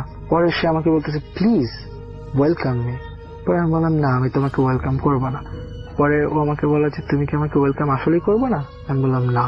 এটা বলার সাথে সাথে সে একটা, মানে হঠাৎ করে আমার দরজার মধ্যে একটা আঁচড় দেয়, মানে আঁচড় দেওয়ার সাথে সাথে রাসেল ভাই কিংবা লিসেনার্স, সেটা বিশ্বাস আমার নিজেরই তখন হয় না, আমি এতটা অবাক হয়ে গিয়েছিলাম, মানে আমি ভয়ে পাথর হয়ে গেছি। সে যে আমার দরজার মধ্যে আঁচড়টা দিছে, আমার এত শক্ত একটি স্টিলের দরজা, সেই দরজাটা 1 ফিট জায়গার মতো, মানে বালির মধ্যে যদি আমরা নখ দিয়ে আঁচড় দিলে যেরকম ভাবে হয় না, মনে হলো জাস্ট ওইভাবে আমার দরজাটা ছিঁড়ে গেল। 1 ফিট জায়গার মতো। তো আমি তো সাথে সাথে ওটা দেখার সাথে সাথে জোরে ধাক্কা দিয়ে, মানে আমার এখানে দরজাটা হচ্ছে, আমি যদি ধাক্কা দিই তাহলে অটো লক হয়ে যাবে। তো আমি ধাক্কা দিয়ে উডেন দরজাটা লক করে সাথে সাথে আমি পুলিশে ফোন করি। তো পুলিশ আসে, পুলিশ আসার পরে আমি দরজা খুলি, তখন দরজার সামনে আর কেউই নেই। তো আমি পুলিশকে বললাম যে এরকম ঘটনা, একজন হেড পরা ছিল, এরকম লং ব্ল্যাক ওভারকোট পরা ছিল, সে এসে আমাকে এরকম বলছে ওয়েলকাম জানা বাসার মধ্যে। তো আমি তাকে ওয়েলকাম জানাইনি। তো পুলিশ আমাকে বলছে যে তুমি কি শিওর এটা এরকমই কিছু ছিল? আমি বললাম হ্যাঁ এরকম কিছু ছিল। তারপরে ওরা বারবার ওটা পাতা এটা একটা কোশ্চেন করছে, তো আমি সবকিছু রিপ্লাই দিলাম। তো রিপ্লাই দেওয়ার পর ওরা হচ্ছে এখানে যে হসপিটালের যে ইমার্জেন্সি আছে ওখানে ফোন দেয়। ফোন দেওয়ার পরে অ্যাম্বুলেন্স আসে, আমাকে নিয়ে যায়। আমি মোটেও সিক ছিলাম না, বাট আমি প্রচুর ভয়ে কাঁপছিলাম, মানে এরকম অবস্থা আমার। তো নিয়ে যায় আমাকে, ওই রাতে ওইখানে থাকে। পরের দিন আরো কয়েকজন পুলিশ আসে, ওরা এসে আমাকে কোশ্চেন করে, বিভিন্ন জায়গায় সাইন টাইন করে। আমি তো ডকুমেন্টস গুলো পড়িনি কি কি ডকুমেন্টস ছিল, বাট ওরা আমাকে এটা ইনশিওর করে যে এক্স্যাক্টলি এই ঘটনাটা ঘটেছে কিনা। তো আমি এটা বলে যে হ্যাঁ এক্স্যাক্টলি এই ঘটনাটাই ঘটেছে। কিন্তু পুলিশ আমাকে এটা বলে না যে এই ঘটনাটা কি, মানে আমি যেটা মনের মধ্যে ভাবছি যে এটা আসলে চোর ডাকাত কিছু না, ভূত প্রেত ডেমন এরকম টাইপের কিছু হবে, কিন্তু পুলিশ এটা আমাকে বলছে না। ওরা এটাও বলে না যে এটা যে এক্স্যাক্টলি ভাবে এটা কোনো মার্ডার এরকম কেউ কিংবা কোনো মানুষ করেছে। ওরা বলে যে আমরা এটা ইনভেস্টিগেশন করে দেখবো, পরে তোমাকে জানানো হবে। তো যাই হোক, ওই ঘটনা এখানেই শেষ। আমি পরের দিন এসে সাথে সাথে গাট্টি বস্কা যা আছে আমি সবকিছু নিয়ে বাসা ছেড়ে চলে গেছি। আমি বাসায় আর থাকবোই না। আমার বাসায় 2 সপ্তাহের বন্ড ছিল, আমার 2 সপ্তাহের বন্ডও পুরো ধরা, মানে আমি বন্ডের টাকাও ফেরত পাবো না। আমি অন্য বাসায় উঠে গেছি, আমার কাজিনের সাথে আমি এখন থাকি। তো যেটা হয়, আমি 10 থেকে 15 দিন আগে আমি একটা ফোন পাই। তো ফোন পাওয়ার থেকে পরে ওরা বলতেছে যে ওরা হচ্ছে ম্যানলিভ্যাল এরিয়াতে ওরা প্যারানর্মাল অ্যাক্টিভিটিস এটা নিয়ে, ওরা হচ্ছে অ্যাক্টিভিস্ট গ্রুপ এই জায়গায় এটা নিয়ে। সো ওরা বললো যে ওরা আমার সাথে দেখা করতে চায়। তো হ্যাঁ ঠিক আছে, আমি দেখা করলাম ওদের সাথে। সো দেখা করার পরে যে ঘটনাগুলো ওরা আমাকে বলে, রাসেল ভাই এটা রীতিমতো একটা ভীতিকর ঘটনা। মানে ওরা বলে যে এই ম্যানলি এরিয়াটা হচ্ছে অস্ট্রেলিয়ার পুরাতন এরিয়ার মধ্যে অন্যতম একটা এরিয়া, এবং এই এরিয়াতে নাকি যেরকম মানুষ বলে যে আয়ারল্যান্ড কিংবা নরওয়েতে যেরকম ভূতের মিথ থাকে ড্রাকুলার, এই এরিয়াতে মধ্যে নাকি এরকম মিথ আছে। এবং এই ম্যানলি সিমিটারি থেকেই নাকি এই ঘটনাগুলো হয়। এবং অলমোস্ট 200 বছর আগে, 150 থেকে 200 বছর আগে থেকে প্রতি 10 থেকে 12 বছর পর পর এরকম একটা করে ঘটনা হয় যে বাসায় এরকম হাউস ব্রেকিং না, কখনো হাউস ব্রেক করে না, কেউ একজন এসে ওদের কাছে বলে যে বাসায় ঢুকতে চাও, ওয়েলকাম করো, ওয়েলকাম করে এরকম। সো নর্মালি যেটা হয়, অস্ট্রেলিয়ানদেরকে দেখলে হয়তো পরিচিত ফেস নিয়ে হয়তো এরকম আসে, এই কারণে ওরা ওদেরকে ঢুকতে দেয়। কিন্তু আমি যেহেতু বাংলাদেশি, সো আমার আশেপাশের কাউকে আমি চিনি না, সো আমি এই কারণে তাকে চিনতেও পারিনি, আর আমি তাকে ঢোকার জন্য ঘরে ওয়েলকামও করি নাই। সো এই কারণে নাকি আমি বেঁচে গেছি। আর বেঁচে যাওয়া বলতে যেটা, ওরা যদি কখনো ঘরে ঢোকে সেই ক্ষেত্রে আসলে কখনো এরকম কোনো এভিডেন্স কেউ পায় নাই যে খুব বাজেভাবে কাউকে মারা হয়েছে, লাইক খুন করা হয়েছে এরকম কিছু। বাট যেটা হয়েছে যে ওইরকম ভাবে কেউ ঢুকতে দিলে তাদেরকে পাওয়া যেত না, মানে অনেকে হারিয়ে গেছে, এরকম নিখোঁজ হয়ে গেছে এরকম। আর বেশ কয়েকটা ক্ষেত্রে নাকি এরকম হয়েছে লাস্ট কয়েকবার, মানে লাস্ট 50 বছরে এরকম 3-4টা কেস এরকম হয়েছে, যারা তাদেরকে ওয়েলকাম জানাইছে তারা খুব বাজেভাবে হার্ট অ্যাটাক কিংবা স্ট্রোক করেছে।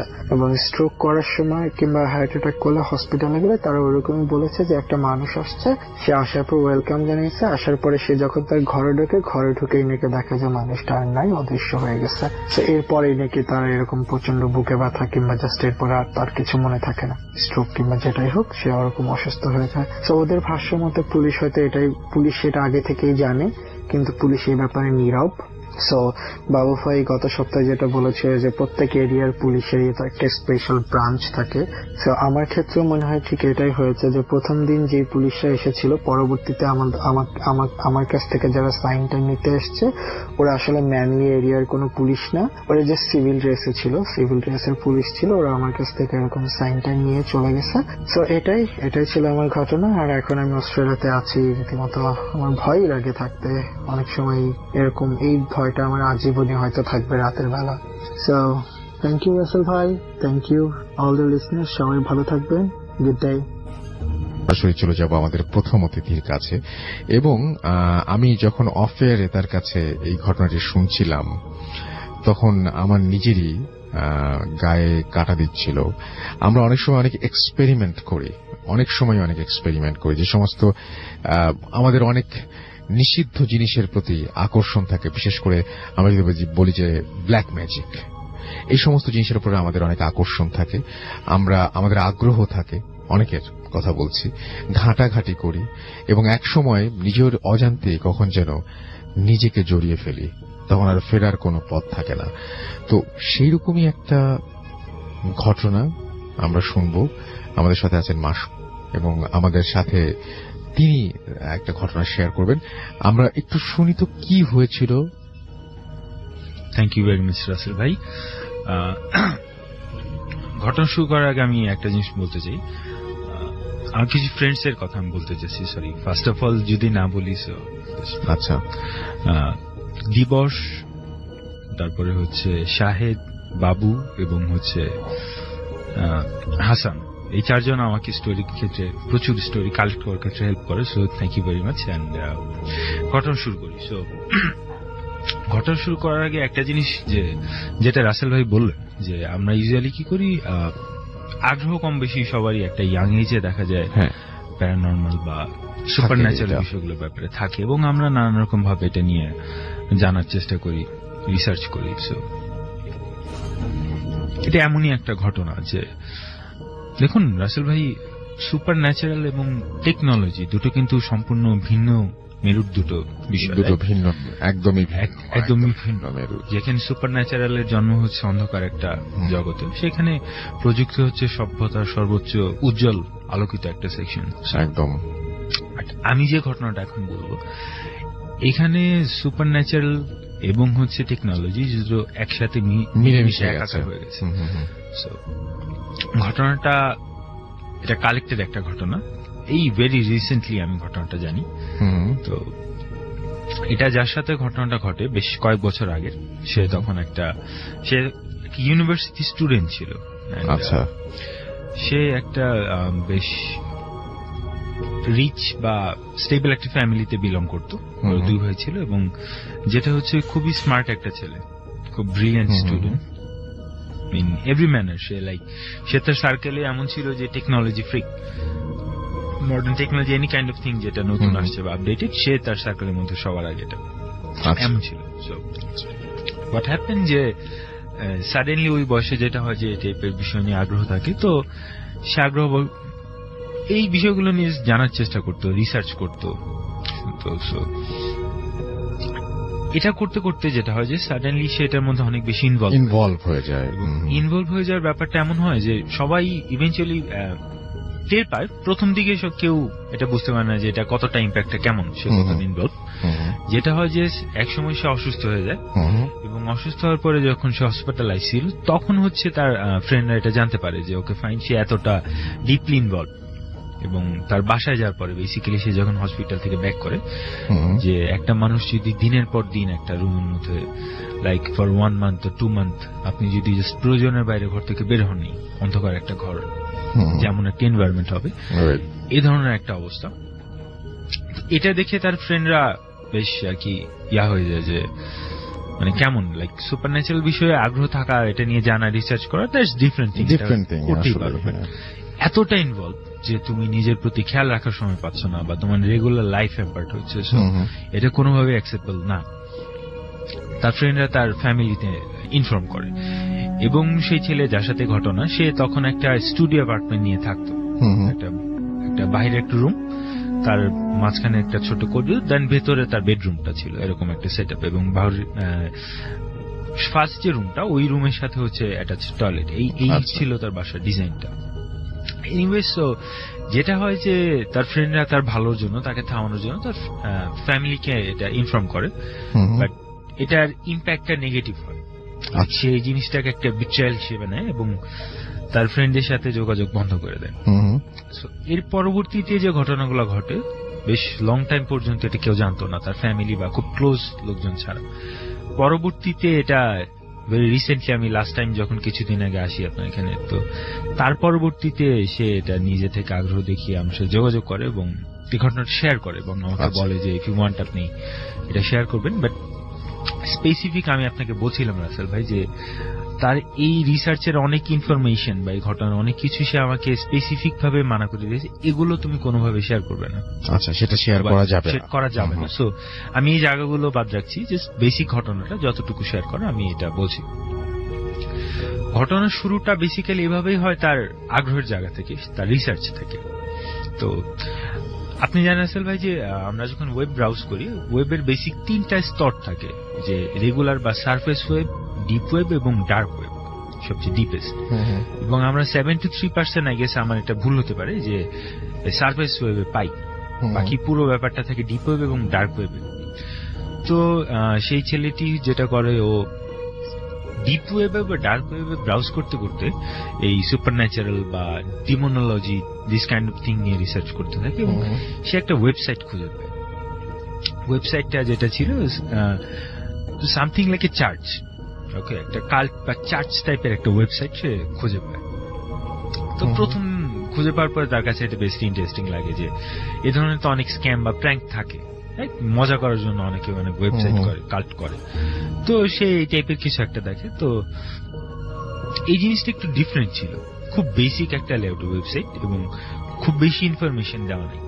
এটা আপনি যদি জানতে চান, তাকে যেটা করা হয়, তাকে একটা 3 পেজের ফর্ম দেওয়া হয়, অনলাইন ফর্ম, যেটা ফিল আপ করো টু বিকাম এ মেম্বার, একটা অথরাইজড মেম্বার হতে হবে, দেন তুমি ওয়েবসাইটে ইনফোগুলো জানতে পারবে।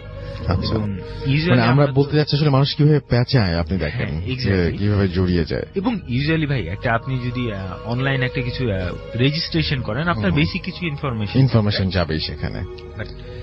সেখানে একটা মানুষ সম্পর্কে যতটুকু ইনফরমেশন জানা possible, each and every single detail এখানে দেওয়া ছিল যে ফিল আপ করতে হবে, which is I personally found pretty stupid, যে আপনি একটা অনলাইনে আপনার এত ব্যক্তিগত ইনফরমেশন দিবেন না, সেখানে তার আইডেন্টিটি, তার অরিজিনাল বার্থ সার্টিফিকেট বা ইচ এন্ড এভরিথিং ডিটেইল যা কিছু একটা মানুষ সম্পর্কে জানা পসিবল, তার পোস্টাল কোড, এরিয়া কোড, সবকিছু এখানে দেওয়া হয়। রাইট। সেই ফর্মটা তারপরেও এটা তার আগ্রহের জায়গা থেকে, যেটা বলছিলাম যে খুব বেশি ফ্যাসিনেটেড ছিল, সো সেটা ফিল আপ করে এবং ফিল আপ করে জমা দিয়ে দেয়। এরপরে ফানি থিং, প্রায় অনেকদিন পর্যন্ত কোনো রিপ্লাই নেই, এবং সে ওয়েবসাইটটা ডিপ ওয়েবে খুঁজে বের করার ট্রাই করে, বাট সে খুঁজে পায় না। আচ্ছা। এবং ও অলমোস্ট এটা ভুলে গেছিল যে এটা কি হচ্ছে বা সামথিং। যেটা হয় আই থিঙ্ক 3 মান্থস পরে, ইন বিটুইন সে অসুস্থ হয়ে যায় এবং তার ফ্রেন্ডরা তার ফ্যামিলিতে ইনফর্ম করে, সে হচ্ছে ফ্রেন্ডের সাথে একটা দূরত্ব তৈরি হয়। এরপরে 3 মাস পরে একটা মেইল আসে তার কাছে, একটা কোড দিয়ে, জাস্ট একটা কিছু নাম্বারস। তো সে সেই ওয়েবসাইটে লগ ইন করে এবং সেই কোডটা হচ্ছে তার আইডেন্টিফিকেশন নাম্বার ছিল, লগ ইন। আচ্ছা আচ্ছা, মানে অলরেডি এতক্ষণে উনি ঢুকে পড়েছেন এবং 3 মান্থসটা ছিল রাসেল ভাই, এটা খুবই ইম্পর্টেন্ট। আপনি ইন্টারেস্টিং খেয়াল করেন যে 3 মান্থস টাইমটা বেসিক্যালি ফর ভেরিফিকেশন, তার যে ইনফরমেশন গুলো নিছে সেই ওয়েবসাইট থেকে 3 মান্থস ভেরিফাই করা হয়েছে, দেন তাকে মেম্বারশিপ দেওয়া হয়েছে ইচ এন্ড এভরিথিং চেক করার পরে। তো ভেরিফিকেশন দেওয়ার পরে সে লগ ইন করে এবং লগ ইন করার পরে সে ইন্টারেস্টিং কিছু ইনফরমেশন পায়। ইনফরমেশনটা কিরকম, আমি শুরুতে বলছি যেটা একটা চার্ট ছিল, তারা হচ্ছে স্যাটানিজম বা সামথিং লাইক দ্যাট, আমি স্পেসিফিক নেমটা বলছি না, আইডিয়া দিচ্ছি। এই টাইপের কোন একটা ফিলোসফি বা রিলিজন বা সেকেন্ড কামিং টাইপের কিছু একটা তারা প্র্যাকটিস করত। আচ্ছা। এবং তারা যেটাকে basically devil worship. But interestingly তারা ডেভিলকে আমরা কি করি, ইভিল হিসাবে দেখি, রাইট? এটা এনি কাইন্ড অফ রিলিজিয়ন বা কালচারে devil is evil, ultimate evil. একদম। তাদের মতে devil is not the ultimate evil. আচ্ছা। হ্যাঁ, তাদের মধ্যে তারা ডেভিলের কিন্তু অনেক নাম আছে, অনেক। তারা একটা নাম উল্লেখ করে, I think it was like Samael, আচ্ছা, I think if I am not wrong, এবং যার অর্থটা হচ্ছে দ্য লাইট ব্রিঙ্গার। আচ্ছা, দ্য লাইট ব্রিঙ্গার। এবং তাদের থিওরিটা হচ্ছে অ্যাবাউট ডেভিল, যে ডেভিল বেসিক্যালি পাপকে ইমব্রেস করে না, সে যেটা করে যে সিনস গুলোকে পিউরিফাই করে। আচ্ছা, when you are sinner, আপনার সোল হচ্ছে সিন দ্বারা ফুলফিল, ডেভিল হচ্ছে তার লাইট দিয়ে বার্ন করে আপনার সোলটাকে পিউরিফাই করে। এবং এমন একটা টাইম আসবে যখন ওয়ার্ল্ডে আলটিমেট ইভিল যারা বা ইভিলের অনুসারী, তারাই হচ্ছে আলটিমেট গুড হিসেবে বা সেইন্ট হিসেবে আবির্ভাব হবে এবং বর্তমানে যারা যেসব থিওরি বা যেসব রিলিজিয়ন ইচ এন্ড এভরিথিং যারা হচ্ছে সেন্ট হিসাবে আমরা কাউন্ট করছি বা গুড হিসাবে, তারাই হচ্ছে কনভার্টেড হয়ে যাবে ইভিলে। তাদের থিওরিটা কিছুটা এই টাইপের ছিল এবং বেশ ফিলোসফিক্যাল কথাবার্তা কিন্তু রাসেল ভাই, ওরকম খুব অদ্ভুত রিচুয়াল বা সামথিং এই টাইপের কোনো কথাবার্তা ফর এ লং টাইম ওর সাথে তারা বলেনি। তারা একটা এরকম এনশিয়েন্ট আই থিঙ্ক ফোল্কলোর বা সামথিং এই ধরনের কোন একটা ফিলোসফি তারা তার সাথে শেয়ার করছে। আচ্ছা, তো একসময় যেটা হয়, ও এই ব্যাপারগুলোতে বেশ আগ্রহী হয়ে পড়ে, বেশ ইনফরমেশন সে পায়, ইন্টারেস্টেড ফিল করতে থাকে। তো তখন সে আরো বেশি জানতে চায়। তো এই টাইমে ওয়েবসাইট থেকে তাকে আর কি এখানে একটা চ্যাট গ্রুপের মতো ছিল, তার সাথে কথা বলতো বা চ্যাট হইতো। ওখান থেকে তাকে বলে যে এর চেয়ে বেশি যদি তুমি ডিপলি এটা জানতে চাও, you need teacher, right? So সে বলে যে ওকে ফাইন, টিচ মি, আপনারা তো এখানে আছেন, সো টিচ মি। বাট তারা বলছে no, not that kind of teacher, you need a spiritual teacher. Spiritual teacher, okay fine, so who's that? তারা তাকে গথিক ডিমেন নামের একটা কনসেপ্টের সাথে তখন পরিচয় করে। এটা হচ্ছে অ্যাকর্ডিং টু ওল্ড টেস্টিমেন্ট অনেকগুলো ভার্স আছে, আবার আপনি খুব ভালো করে জানেন যে 40 লিজেন্ডস অফ ডিমন উল্লেখ করা আছে। এর মধ্যে প্রত্যেকটা legend have a king, queen and prince, যারা হচ্ছে এই লিজেন্ড গুলোকে লিড করে। যারা রেগুলার ডিমন তারা হচ্ছে লাইক মানে wild animals, it is impossible, almost impossible to control them. But যারা কিংস এন্ড প্রিন্স, এদের ক্ষেত্রে তারা বলে যে দে আর ফোর্স অফ নেচার, লাইক আমাদের এক্সিস্টিং যা কিছু আছে, আমাদের বডি, আমাদের ফিজিক্যাল ওয়ার্ল্ড, আমাদের আলো বাতাস, each and everything are form of energy. এবং অ্যাকর্ডিং টু দেম এই ডেভিল হচ্ছে লাইক এই গোথেটিক ডিমেন্স আর হচ্ছে এই ফোর্স অফ নেচার, এনার্জি, যাদেরকে ইফ ইউ ওয়ান্ট, তুমি যদি বিলিভ করো এবং রাইট ওয়েতে তাদের অ্যাওয়েক করার ট্রাই করো, they would be awaken within you. আপনি আপনার নিজের মধ্য থেকে তাদের অস্তিত্বটাকে বের করে আনতে পারবেন, because you are part of nature, right?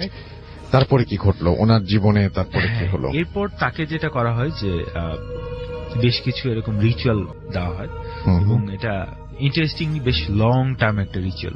আচ্ছা, ধরেন আমি স্পেসিফিক বলছেন 30-40 ডেজ এরকম একটা লং টার্ম রিচুয়াল দেওয়া হয় এবং সে নিয়মিত ভাবে এটা প্র্যাকটিস করতে থাকে। আচ্ছা, মিনওয়াইল তার আদার্স সব কাজ অলমোস্ট অফ হয়ে যায় এবং সেগুলোতে নিশ্চয়ই তার কোনো ইন্টারেস্ট ছিল না, মানে শুধুমাত্র ওইটার প্রতি সে একদম ফুললি ডাইভার্টেড হয়ে গেছে নিজের অজান্তে। যেটা শুরু হয়েছিল জাস্ট একটা কৌতূহল থেকে, এবং এর মধ্যে কিন্তু তার ফ্রেন্ডের সাথে তার একটা ডিস্টেন্স তৈরি হয়ে যায়।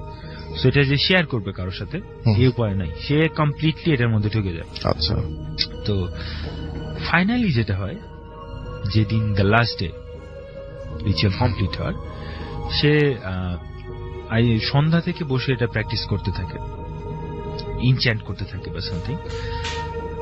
রাতের বেলায় যেটা হয়, সাডেনলি একদম অল দ্য সাডেন সে এরকম 30-40 ডেজ ধরে এটা প্র্যাকটিস করছে, এভরিথিং ওয়াজ গুড, সে স্ক্যার্ড ছিল না, মোটে ইন্টারেস্টেড ছিল। সাডেনলি তার মধ্যে তীব্র একটা আতঙ্ক ভর করে ফাইনাল ডে রাতের বেলায়, এবং ভয়টা এমন ছিল সে ফিজিক্যালি লাইক অসুস্থ ফিল করছে। আচ্ছা, হোয়াট হি ডিড, যে সে উঠে যায় এবং উঠে তার ঘরের লাইট জ্বালিয়ে দেয় এবং ডিসাইড করে যে ওকে ফাইন, হয়তো আজকে আমি লং টাইম এরকম করছি দেখে আমার খারাপ লাগতেছে, সো আজকের মতো বাদ দিই। সে বাদ দেয়, বাদ দিয়ে খাওয়া দাওয়া করে এসে বসার পরে কিছু অদ্ভুত জিনিসে খেয়াল করে। তার বাসার আশেপাশে তার জানালার বাইরে কিছু সাউন্ড হচ্ছে। আচ্ছা, ইটস লাইক খুব মৃদু কিছু সাউন্ড, কেউ জাস্ট টাচ করছে বা ট্যাপ করছে, এই ধরনের সাউন্ড। সে বেশ ভয় পাইতে থাকে এটা থেকে, যে বেশ কিছুক্ষণ যখন সাউন্ড হয় এবং লাইক ফিস ফিস করে কেউ তাকে ডাকছে এরকম একটা সাউন্ড। তো সে ঘরের সবগুলো লাইট জ্বালিয়ে দেয়।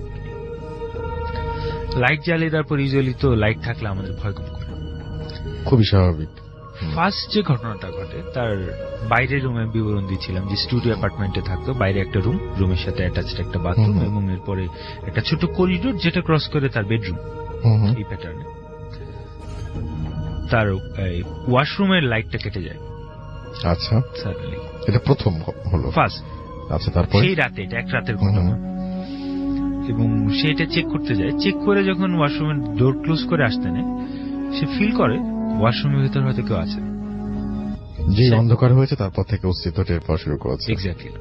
সে লাইটের দিয়ে চেক করে, কেউ নেই। বাট যখন চলে আসে তার মনে হয় যে ভেতরে কেউ আছে, যে কেউ gently tapping on the door, knock করে, মানে ধাপ ধাপ করে শব্দ করছে আর কি। ধাপ ধাপ করে না, খুব জেন্টেল স্মুথ, আস্তে আস্তে আস্তে আস্তে ছোট একটা বাচ্চা যদি নক করে সে যেভাবে নক করবে, খুব খুব জেন্টেল একটা নক। আচ্ছা, সে তার রুমে চলে আসে। নেক্সটটা যেটা হয়, তার টয়লেটের সাথে যে বাইরের যে রুমটা, সেই রুমের লাইটটা কেটে যায়। এইবার হি রিয়েলি গেট স্কেয়ার্ড। এবং এখন যেটা হয়, সে বাইরে কিছু হুটপুট সাউন্ড শুনতে পায়, লাইক হামাগুড়ি দিয়ে বাচ্চারা হাঁটার সময় যেরকম একটা ছোট্ট সাউন্ড হয় না, এমন একটা সাউন্ড। এবং হুইচ ইজ উইয়ার্ড, ধরেন একটা বাচ্চা আপনার পাশের রুমে হামাগুড়ি দিচ্ছে, আপনি সাউন্ডটা পাবেন যে ফ্লোরে, সারফেসে।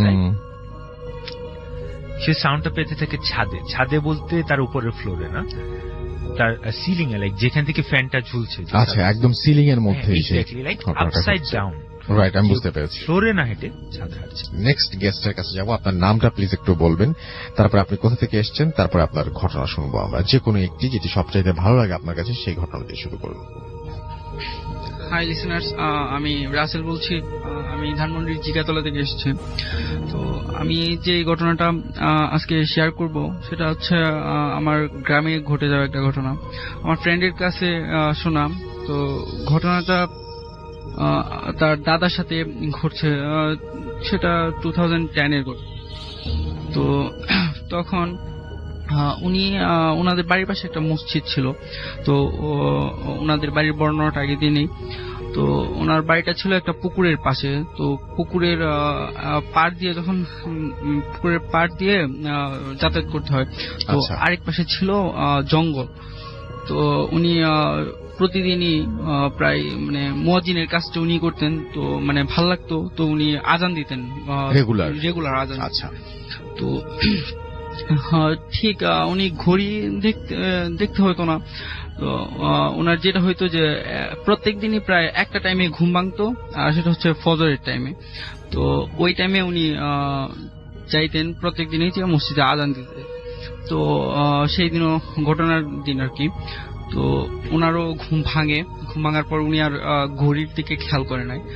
তো উনি ঠিক মসজিদের দিকে পাঞ্জাবি পরে উজু করে, ঘর থেকে উজু করে তো মসজিদের দিকে রওনা হয়। তো উনি যখন পুকুরের পাড় আসে, তখন যেটা হয় যে উনি খেয়াল করলেন যে কোন একটা শব্দ হচ্ছে, সামথিং লাইক একটা ঘন্টা এরকম। তো হঠাৎ উনি ওইদিকে খেয়াল করলেন। তো দেখতে পেলেন যে একটা সাদা ঘোড়া ওনার দিকে এগিয়ে আসছে আর কি। মানে দৌড়েও না, খুব আস্তেও না, একটু মিডিয়াম ভাবে আসছে, আর ঘন্টা বাজছে। তো ঘোড়াটা এরকম ছিল যে অনেক সাজানো ছিল। তো যে ধরেন আরবে যারা চলে, ঘোড়ার পিছনে বসার জন্য অনেক কিছু দিয়ে রাখে, এরকম আর কি সাজানো ছিল। আচ্ছা, তো হঠাৎ ওনার সামনে মানে এটা দেখে উনি খুব ভয় পেয়ে যায়, ওইখানে একদম স্টপ দাঁড়ায় থাকে। একটু পর স্তম্ভিত হয়ে যায়। তো একটু পর উনি যেটা খেয়াল করলেন যে ঘোড়াটা ওনার যে পাশ দিয়ে চলে যায়। মানে তারপর উনি চিন্তা করলেন যে কি দেখলাম এটা, মানে এটা চিন্তা করতে করতে রাস্তা দিয়ে এগিয়ে যায় আর কি। তো উনি যখন ওনার পাকা রাস্তায় উঠে, তো মসজিদের যে রাস্তাটা ওইখানে যখন উঠে, তখন খেয়াল করলো যে একটা ল্যাম্পপোস্টের নিচে, একদম ল্যাম্পপোস্টের নিচে একটা ছাগল দাঁড়িয়ে আছে ওইখানে। তো উনি ভাবলেন ছাগলের গলায় কোনো রশি নাই, দড়ি বা যেটা দিয়ে ছাগল বাঁধা থাকে এরকম কিছু নাই। তো শুধু একটা ছাগল, কালো ছাগল দাঁড়িয়ে আছে ওখানে। তো উনি চিন্তা করলেন যে এটা কার ছাগল হইতে পারে, এলাকার কারো হইতে পারে। তো এখানে দাঁড়িয়ে আছে, তো এটাকে আমি নিয়ে মসজিদে এখানে রাখি, তো যারই হোক সকালে এসে নিয়ে যাবে এরকম। তো যেহেতু রশি ছিল না, তো ছাগলটা বেশ বড় ছিল না, ছোটখাটো একটা ছাগল ছিল। তো উনি চিন্তা করেন যে ওইটাকে আমি কুলে নিয়ে যাই মসজিদে, ওইখানে নিয়ে রাখবো। তো উনি ওইটাকে কুলে নিলেন যথারীতি। কুলে নেওয়ার পরে যেটা খেয়াল করলেন যে ছাগলটা ওনার দিকে এক দৃষ্টিতে তাকায় আছে, একদম মানে কুলে থাকা অবস্থায় তাকায় আছে। তো উনি মানে দাঁড়ায় আছে হঠাৎ করে, এখানে ল্যাম্পপোস্টের নিচে দাঁড়ায় আছে, ছাগলটার দিকে তাকায় আছে। তো হঠাৎ ছাগলটা মানে একদম হাসি দিলে যেরকম একটা হয় মুখটা, তো ওই রকম হয়ে গেল। মানে একদম মানে কি বলবো, মানে উনি একদম ভয় পায় যে একটা ছাগল হাসি দিতে পারে বা এরকম, মানে হাসি এক শব্দ হয়েছে। তারপরে উনি বুঝতে পারলেন যে এটা মানে স্বাভাবিক কিছু, অস্বাভাবিক কিছু। তো উনি ওই ছাগলটাকে ধরে একদম মানে যে ল্যাম্পপোস্টের নিচে দাঁড়ায় ছিল ওই ল্যাম্পপোস্টের খুঁটির মধ্যে একদম বাড়ি দিয়ে দেয়।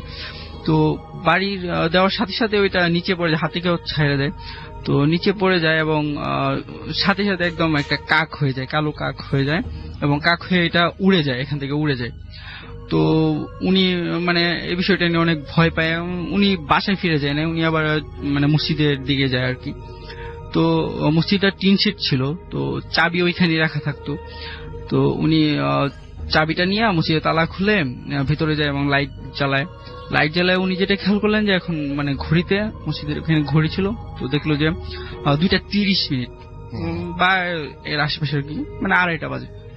তো উনি একটু মানে ভাবলেন যে এত তাড়াতাড়ি ঘুম ভাঙলো, বা উনি ঘড়িও খেয়াল করলেন না, মানে কিরকম, মানে উনি একটু ভয় পেয়ে গেলেন। তো উনি আর বাসায় গেলেন না, তো মসজিদে বসে বাকি যে কোরআন তেলাওয়াত করে নফল নামাজ পড়ে তারপরে তাহাজ্জুদের নামাজটা পড়ে তো ওইখানে ছিল। তারপরে যে ফজরের নামাজের পরে সবার সাথে ঘটনাটা শেয়ার করল। Thank you so much, thank you.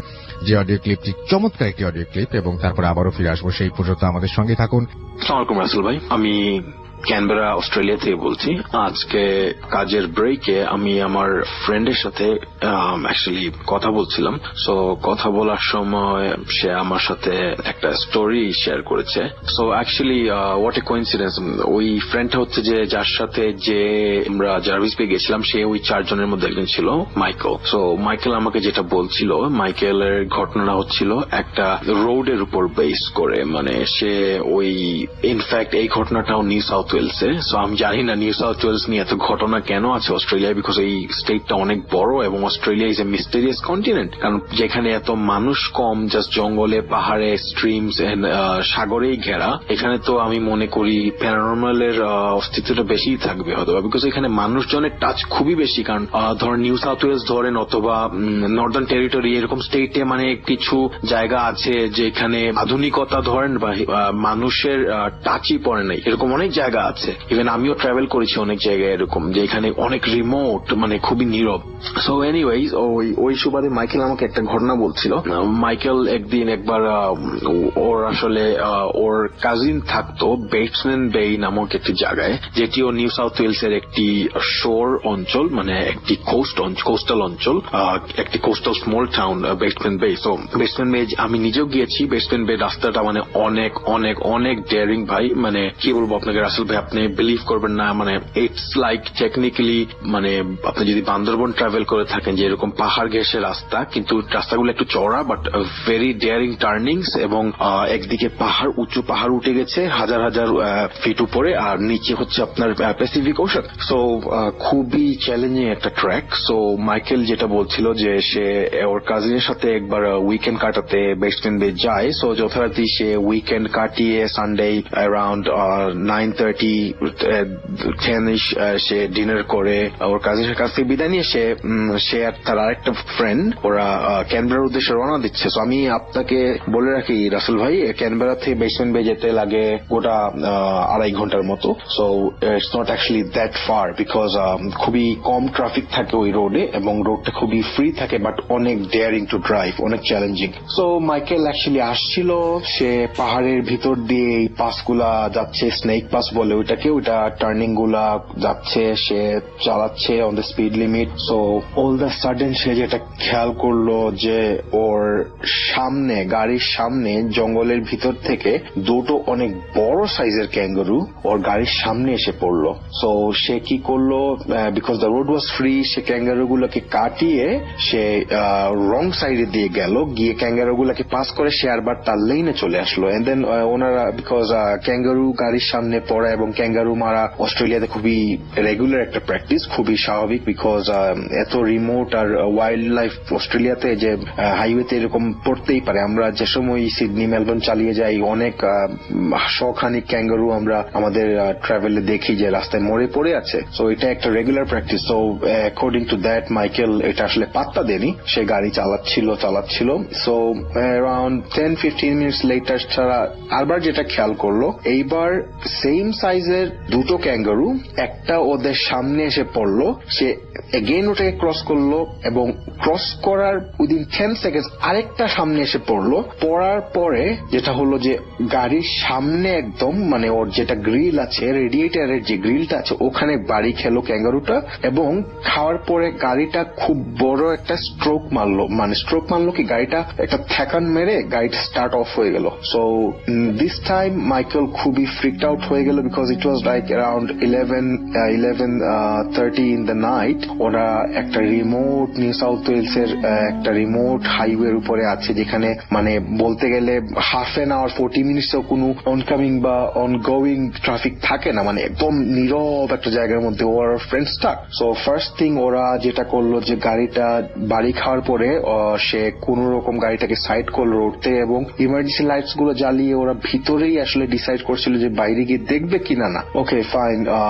পরে লাইক হাফ এন আওয়ার পরে ওরা ডিসাইড করলো যে না, আমরা একটা কাজ করি যে আমরা বাইরে বের না হই, গাড়িটা আমরা লক করে ভিতরে থেকে আমরা ইমার্জেন্সি সার্ভিসে ফোন করি। সো আসলে অস্ট্রেলিয়ার এইকে যদি আপনার পরিচিত কেউ থাকে রাসেল ভাই, অস্ট্রেলিয়া আপনি জিজ্ঞেস করলে জানতে পারবেন যে অনেক সময় অস্ট্রেলিয়ার কোস্টাল বা রিমোট আপনি এরিয়াতে গেলে ফোনের নেটওয়ার্কটা পর্যন্ত থাকে না। সো অ্যাকচুয়ালি ওদের নেটওয়ার্ক সেম জিনিসটা ওদের সাথেও হচ্ছিল, যে নেটওয়ার্ক আসছিল যাচ্ছিল, ওরা আসলে নেট পাচ্ছিল না। সো ওরা গাড়িতে আসলে বসা। সো লাকিলি আফটার 15-20 মিনিটস ওদের নেটটা ফোনে অ্যাপিয়ার করলো and then they straight way called emergency support, যেটা road highway road and assistance team যেটা, ওটাকে ফোন করলো এন্ড দেন ফোন করার পরে ওদের লোকেশন অটোমেটিক লোকেট করতে পারছে ইমার্জেন্সি টিম। এন্ড ওরা বললো যে it will take a good 2 to 3 hours so to reach, because মানে ইমার্জেন্সি টিমের যেটা আপনার সেন্ট্রাল যেটা ওই এরিয়াতে, ওইটা আপনার ওই ব্যাক টু লাইক ক্যানবেরা থেকে ইমার্জেন্সি টিম যেতে হবে, গিয়ে আপনার ওদেরকে রিসিভ করে নিয়ে আসতে হবে। সো ওরা বললো fine, okay we will wait in the car. And by the time সব ওরা কনভারসেশন কনফার্ম করে আপনার ওয়েট করছিল। It was like around 12:30।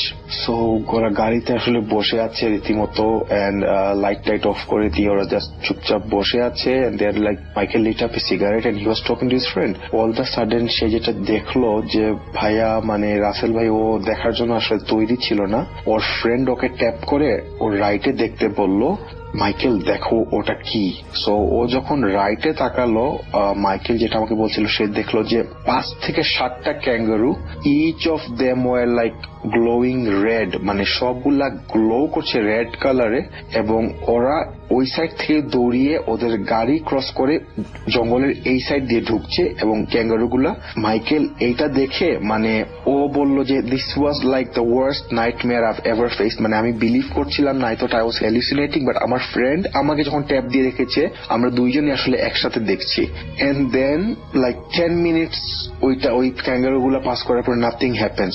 After another 10-15 minutes আবার এই সাইড থেকে 7-8টা kangaroo with same colour, with burning red eyes এবং same like glowing red body, kangaroo গুলা আপনার হুফিং করে এই রোড ক্রস করে ওই জঙ্গলে যাচ্ছে। মানে ওরা এই সিরিজটা যেতে দেখছে, আসতে দেখছে, বাট ওদেরকে কোনো ক্ষতি করছে না। বাট ওরা দেখছে যে রাতে আসলে নেচার কতটুকু সুপার ন্যাচারাল হয়ে যেতে পারে যদি তুমি একা পড়ে যাও এবং তুমি কোথায় এমন কোন রিমোট, যেমন নিউ সাউথ ওয়েলস এর এই জায়গাটা আপনার মাউন্টেন ঘেঁষা একটা জায়গা, যেখানে মানে জঙ্গল ভিতর দিয়ে হাইওয়ে, তুমি একা পড়ে গেছো। এন্ড মাইকেল সেড লাইক তুমি যদি কখনো এরকম জায়গায় একা পড়ে যাও, you are must to face something supernatural which is actually hiding inside nature. So ওরা যে এরকম মানে প্যারানর্মাল জিনিসপত্র আপনার ফেস করবে ওরা রেডি ছিল না। সো এই সিরিজটা যেতে আসতে থাকলো and then they R waiting. ওরা আসলে বুঝে গেছে something fishy and very wrong is going on.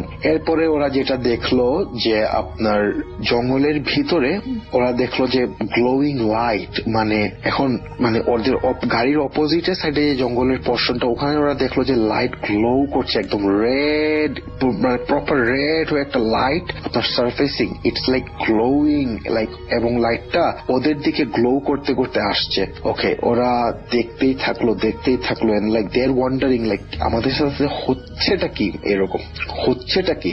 So সে দেখতে দেখতে দেখতে দেখতে সে যেটা দেখলো যে এখন ঝাঁকে ঝাঁকে মানে লাইক অ্যারাউন্ড 15-20 ক্যাঙ্গারু, সবগুলা গ্লোয়িং ইন রেড কালার, সবগুলা মাউন্টেনের ওই ফরেস্ট থেকে বের হয়ে এসে হাইওয়ের ওখানে ওদের গাড়ির ঠিক অপোজিট বরাবর দাঁড়িয়ে মানে এক দৃষ্টিতে ওরা ক্যাঙ্গারু গুলা উপরের দিকে তাকিয়ে আছে এবং লাইক ক্যাঙ্গারু গুলা মানে কোনো নডিং না কোনো মুভমেন্ট, জাস্ট আকাশের দিকে ক্যাঙ্গারু গুলো তাকিয়ে আছে for some reason. And then like ওরা এরকম মানে 10-15 মিনিট কোনো মুভমেন্ট নেই এবং ও আর ওর ফ্রেন্ড আসলে স্ক্রিম করতে যাচ্ছে ভয়, মানে ওরা শিভারিং করছে, বাট দুইজনের মুখে চাপা মেরে ধরে আছে because they don't want to make any noise. So and then at one point like 10-15 minute এবং ক্যাঙ্গারু গুলা দাঁড়িয়ে আছে, কোনো কথা নাই, বিকজ এগুলা রাসেল ভাই ক্যাঙ্গারু এরকম গ্লো কেন করবে? There something paranormal going in it. এগুলা জিনও হতে পারে যেগুলা ক্যাঙ্গারুর ফর্ম নিয়েছে, লাইক বিকজ আমরা জিনের জায়গা, আমরা দুনিয়াতে এত বেশি মানে আমরা কি বলবো, আমরা ইনহ্যাবিট করেছি, আমরা অকুপাই করছি, ওদেরও তো থাকার জায়গা থাকতে হবে। সো আই বিলিভ এটা জিনেরই কোনো display, because Australia is a vast continent, আর এত খালি জায়গা পড়ে আছে, হয়তোবা ওরা এখানেই বাসা বাড়ি নিয়ে রেখে ফেলেছে, লাইক ওরা এখানেই ওদের বাসস্থান করে ফেলেছে জঙ্গলে। এবং in this experience of Michael, এই ক্যাঙ্গারু গুলো আই এম শিওর ইট ওয়াজ জিন, ওরা কমিউনিকেট করছে, ওরা এক সাইড থেকে আরেক সাইডে যাচ্ছে, probably they are doing their business. But Michael মানে কি বলবো, হি সেড লাইক আমি ভেরি স্পেশাল, আমি এরকম একটা এনভায়রনমেন্টে রাতে আমরা দুইটা ফ্রেন্ড একা অ্যাবান্ডেন্ট একটা জায়গায় পড়ে গিয়েছি এবং আমরা we experience the shock of our life time. Like এরকম নেচারের মধ্যে সুপার নেচার যে এরকম মানে মিক্স আপ হয়ে থাকতে পারে আমরা দেখে আশ্চর্য হয়ে গিয়েছি। তো এনিওয়ে 10-15 মিনিট এরকম থাকতেন, ক্যাঙ্গারু গুলো এক দৃষ্টিতে উপরে তাকিয়ে আছে। ঠিক তখন মানে একটা গাড়ির রে মাইকেলদের গাড়ির পিছন থেকে পড়লো, মানে there is somebody else coming from the back. তখন যেটা মাইকেল খেয়াল করলো যে ক্যাঙ্গারু গুলা নিমিষে ওই দিক থেকে মানে মুভমেন্টের থ্রুতে না রাসেল ভাই, মানে কি বলবো, মুভমেন্টের থ্রুতে না, জাস্ট লিটারেলি রিভার্স তো না, জায়গার মধ্যে ঘুরে গেল ওরা 360 ঘুরেই আরবার হুটিং করে করে ওই গ্লোয়িং অবস্থায় লাইক ওই জঙ্গলের ভিতরে যেতে যেতে যেতে যেতে মানে ওরা দেখলো যে it is they are glowing and they are hooting away. যাওয়ার সময় যেতে যেতে যেতে এক সময় পরে সবকিছু ইনভিজিবল। তখন মাইকেল বললো না, let's not take any chance, আমি ওই গাড়িটাকে দেখি থামাইতে পারি নাকি, will hitchhike. So Michael দাঁড়িয়ে, ওরা দুইটা ফ্রেন্ড নেমেই গাড়ির মানে সাথে সাথে ওই গাড়ি আসতে আসতে ওরা একটু রোডের সাইডে গিয়ে খুব বেশি মানে অ্যাগনাইজিং ভাবে সিগন্যাল দিল যে গাড়িটাকে থামানোর জন্য। এবং থ্যাঙ্কফুলি ওই ড্রাইভারটা অনেক ভালো ছিল। এন্ড অ্যাপারেন্টলি মাইকেল যেটা বলছিল যে একটা old lady and her husband they were also driving back to Canberra. So Michael যেটা বললো যে ওনাদের অ্যাসিস্ট্যান্স নিল এবং ওনারা হেল্প আউট করলো। মাইকেল যেটা আমাকে বললো যে সে পরে আপনার যেটা করলো যে ওই অ্যাসিস্ট্যান্স টিমকে রোড এন্ড অ্যাসিস্ট্যান্স টিমকে বললো যে আমাদের গাড়ি আমরা এরিয়া রেখে গিয়েছি, just pick the car up এবং ক্যানবেরা করে ওইটা আমি ওইখান থেকে কালেক্ট করে নিবো। আর ওরা Michael in the meantime ওই কাপলের সাথে he took a lift to Canberra. So এটাই রাসেল ভাই ছিল আজকের কালেক্ট করা ঘটনা। আমি যদি আর কোনো কিছু পাই I will definitely let you know. ভালো থাকবেন রাসেল ভাই, আল্লাহ হাফেজ। আপাতত আমরা আরো একটা ঘটনা শুনে আসবো। আমাদের আরো একজন নতুন অতিথি এই মুহূর্তে জয়েন করেছেন আমাদের সাথে এবং তার ঘটনা আমরা শুনবো। আপনার নামটা প্লিজ একটু বলবেন, আপনি কোথা থেকে এসেছেন, তারপরে আপনার ঘটনায় যাব। আসসালামু আলাইকুম লিসেনার্স, পিয়াস যাত্রাবাড়ি থেকে। পিয়াস, বলুন আপনার ঘটনা। আমার ঘটনাটা আমার আব্বুর সাথে ঘটা। আচ্ছা, তো আমি সরাসরি ঘটনা। জি জি প্লিজ প্লিজ। আমার আব্বু আজ থেকে 20-22 বছর আগে কুমিল্লা একজন মহিলা ম্যাজিস্ট্রেটের কার চালাতো আর কি, ড্রাইভ করতো। তো ম্যাক্সিমাম টাইম আপনার কারটা দেখা যেত যে রেন্টে কারে চলতো। তো যে কোনো একদিন আমার আব্বু আপনার চিটাগাং কি রেন্টে কার থেকে চলে গেছে। তো ওই সময় ওই ম্যাজিস্ট্রেট সাহেব যে ফোন দিয়ে বললো যে কি তার রিলেটিভ, খুব কাছের একজন রিলেটিভ, আচ্ছা, তার একজন আত্মীয় মারা গেছে। আচ্ছা, তো কুমিল্লা মেডিকেলে তাকে কি যেতে বললো। আচ্ছা, তো আমার আব্বু ওখানে গেল। যাওয়ার পরে কি যেখানে লোকজন ছিল যে তাদের কন্ট্যাক্ট করার সাথে সাথে তো তারা আসলো, আসার পরে দেখা গেল যে ডেড বডিটা বাইরে। তোমার আব্বুকে তখন তারা বললো যে তারা 3-4 জন সাথে যাবে। তো আব্বু ঠিক আছে ডেড বডি তুললো। তো যখন বের হওয়ার সময় তখন তারা বলতেছে যে একজন যাবে, তো যে ডেড বডি তার ছোট ভাই। তো তারা আপনার রওনা হলো খাগড়াছড়ির উদ্দেশ্যে। তা আমার আব্বু কুমিল্লা দিয়ে ফেনী দিয়ে আপনার গেল। তো ফেনী দিয়ে যখন যাচ্ছে তখন আমার আব্বুর কি কাঠটা মোটামুটি অনেক ভার হয়ে গেছে, সে বুঝতে পারতেছে গাড়ি চলছে না ঠিক মতো তেমন। তো এরকম করতে করতে আপনার যখন আপনার খাগড়াছড়ি আলুটিলা পাহাড়ে উঠলো তখন পর্যন্ত সব ঠিকঠাক ছিল।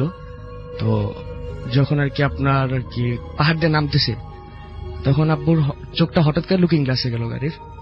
আচ্ছা। তো হঠাৎ করে আব্বু মনে হলো যে আপনার কি লাশটা উঠে আর কি আপনার সামনে যে গ্রিল গুলা থাকে আর কি ড্রাইভিং সিটের পিছনে, ওটা ধরে এভাবে থুতনি লাগিয়ে রয়েছে আর কি। তো ওটা দেখে আব্বু আর কি মনে করলো চোখের ভুল ধারণা, লুকিং গ্লাসটা সরে আর কি অন্যদিক ঘুরে দিল। তো কিছুক্ষণ পর চিন্তা করলো যে দেখি আসলে কি আছে, আবার সেটা করলো কি লুকিং গ্লাস ঠিক করে দেখলো যে না লাশটা ওভাবেই আছে। তো এরকম একটা সিচুয়েশন যে আপনার গাড়ি থেকে এসে নামতেও পারতেছে না, বাস কিছু কি করতেও পারতেছে না, মানে একদম বিপদে পড়ে গেছেন, হ্যাঁ। কোনো ধরনের কোনো রানিং উপায় পাচ্ছেন না, হ্যাঁ, কি নামছে। করবেন না করবেন। আচ্ছা জি। তো তখন কোন মতো আর কি আমার আব্বু নামলো। পাহাড় থেকে নামার পরে তো হ্যান্ড ব্রেক টান দিয়ে আব্বু আর কি সাথে যে বসা ছিল তার ছোট ভাই তাকে বললো যে দেখেন আপনাদের ডেড বডির কি অবস্থা। সেটা বলে আব্বু হ্যান্ড ব্রেক টান দিয়ে নেমে গেছে। তো নেমে যাওয়ার পর আর কি ওই যে লোকটা সাথে বসা ছিল সেও আর কি গেট খোলা আর কি দৌড়। তো আমার আব্বু আর কি আপনার হাঁটতে হাঁটতে হাঁটতে প্রায় 20 থেকে 25 মিনিট হাঁটার পরে গ্রামের ভিতরে গিয়ে দেখলো যে আপনার ওই সময় প্রায় ফজর আজানের কাছাকাছি। তো দেখলে আর কি কলপারে একজন মুসলমান অজু করতেছে। তো সে আমার আব্বুকে দেখার পর আর কি আব্বু খুব হয়রান ছিল আর খুব ঘামাচ্ছিল। তো আমার আব্বুকে বললো যে কি হিসাব আপনার। তখন আমার আব্বু এরকম বলার পরে তো হঠাৎ করে মসজিদের থেকে আপনি একজন ইমাম সাহেব বেরিয়ে আসলো, আর যে আর কি অজু করতেছিল সে মুয়াজ্জিম সাহেব আর কি। তো ওই আর কি আব্বু সবকিছু বলার পরে তো ইমাম সাহেব বললো আচ্ছা ঠিক আছে চলেন দেখি কি আছে কি হয়েছে। তো গেল আমার আব্বুর সাথে তারা। তো যাওয়ার পরে দেখতেছি যে আর কি লাশ আসলে ওভাবেই আছে, ঠিক আছে। তো আর কি যে ইমাম সাহেব সে আমার আব্বুকে বলছে যে লাশ এভাবে কেন আনছেন, আপনার যে লাশটা সেটা তো আপনার নিয়ে যেত লাশ যাই ছিল পাহাড়ের মাঝখান থেকে আসছিল। পর ইমাম সাহেব কিছু সুরা টুরা আর কি আপনার পরে বড়ই পাতা দিয়ে লাশের আর কি নাক আর কি কান বন্ধ করে দিল। তো আমার আব্বু আর কি পরে আর কি আমার আব্বুকে যেতে বললো। যাওয়ার পরে সে আর কি বলতেছে যে আমার আব্বু বলতেছে না আমি সাথে লাগলে লোক নিয়ে যাবো। তো এখানে কিছু টাকার বিনিময়ে 3-4 জন লোক যেতে রাজি হইল। আচ্ছা। তো আল্লাহর রহমতে আমার আব্বু ঠিক মতো গেল, যে পৌঁছেছে। তো এরপরের থেকে আব্বু টানা 3-4 দিন প্রচুর জ্বর, কি জ্বর ছাড়ার কোনো নামগন্ধই নেই। আচ্ছা। পরে একজন কবিরাজকে আনা হইলো। তো কবিরাজটা আনার পরে অনেক কিছু করার পরও আর কি কোনো হইতেছিল না। পরে কবিরাজটা লাস্ট স্টেপ যেটা নিল যে একটা কাঁসার প্লেটের মতো সেটা আমার আব্বুর পিঠে লাগালো। তারপর আর কি ঠিক 10 থেকে 15 মিনিট পর ওই যে আপনার এই কাঁসার প্লেটটা নরমালি আপনার সোনালী কালারের থাকে, ঠিক আছে, ওটা পুরো ব্ল্যাক কালার হয়ে গেছে। তারপর থেকে আল্লাহর রহমতে আমার আব্বু এখন সুস্থ। আর আমার আব্বু আর কি ওই দিনই লাশ ক্যারি করা। তারপর থেকে উনি আর কোনোদিন লাশ না, কখনোই না।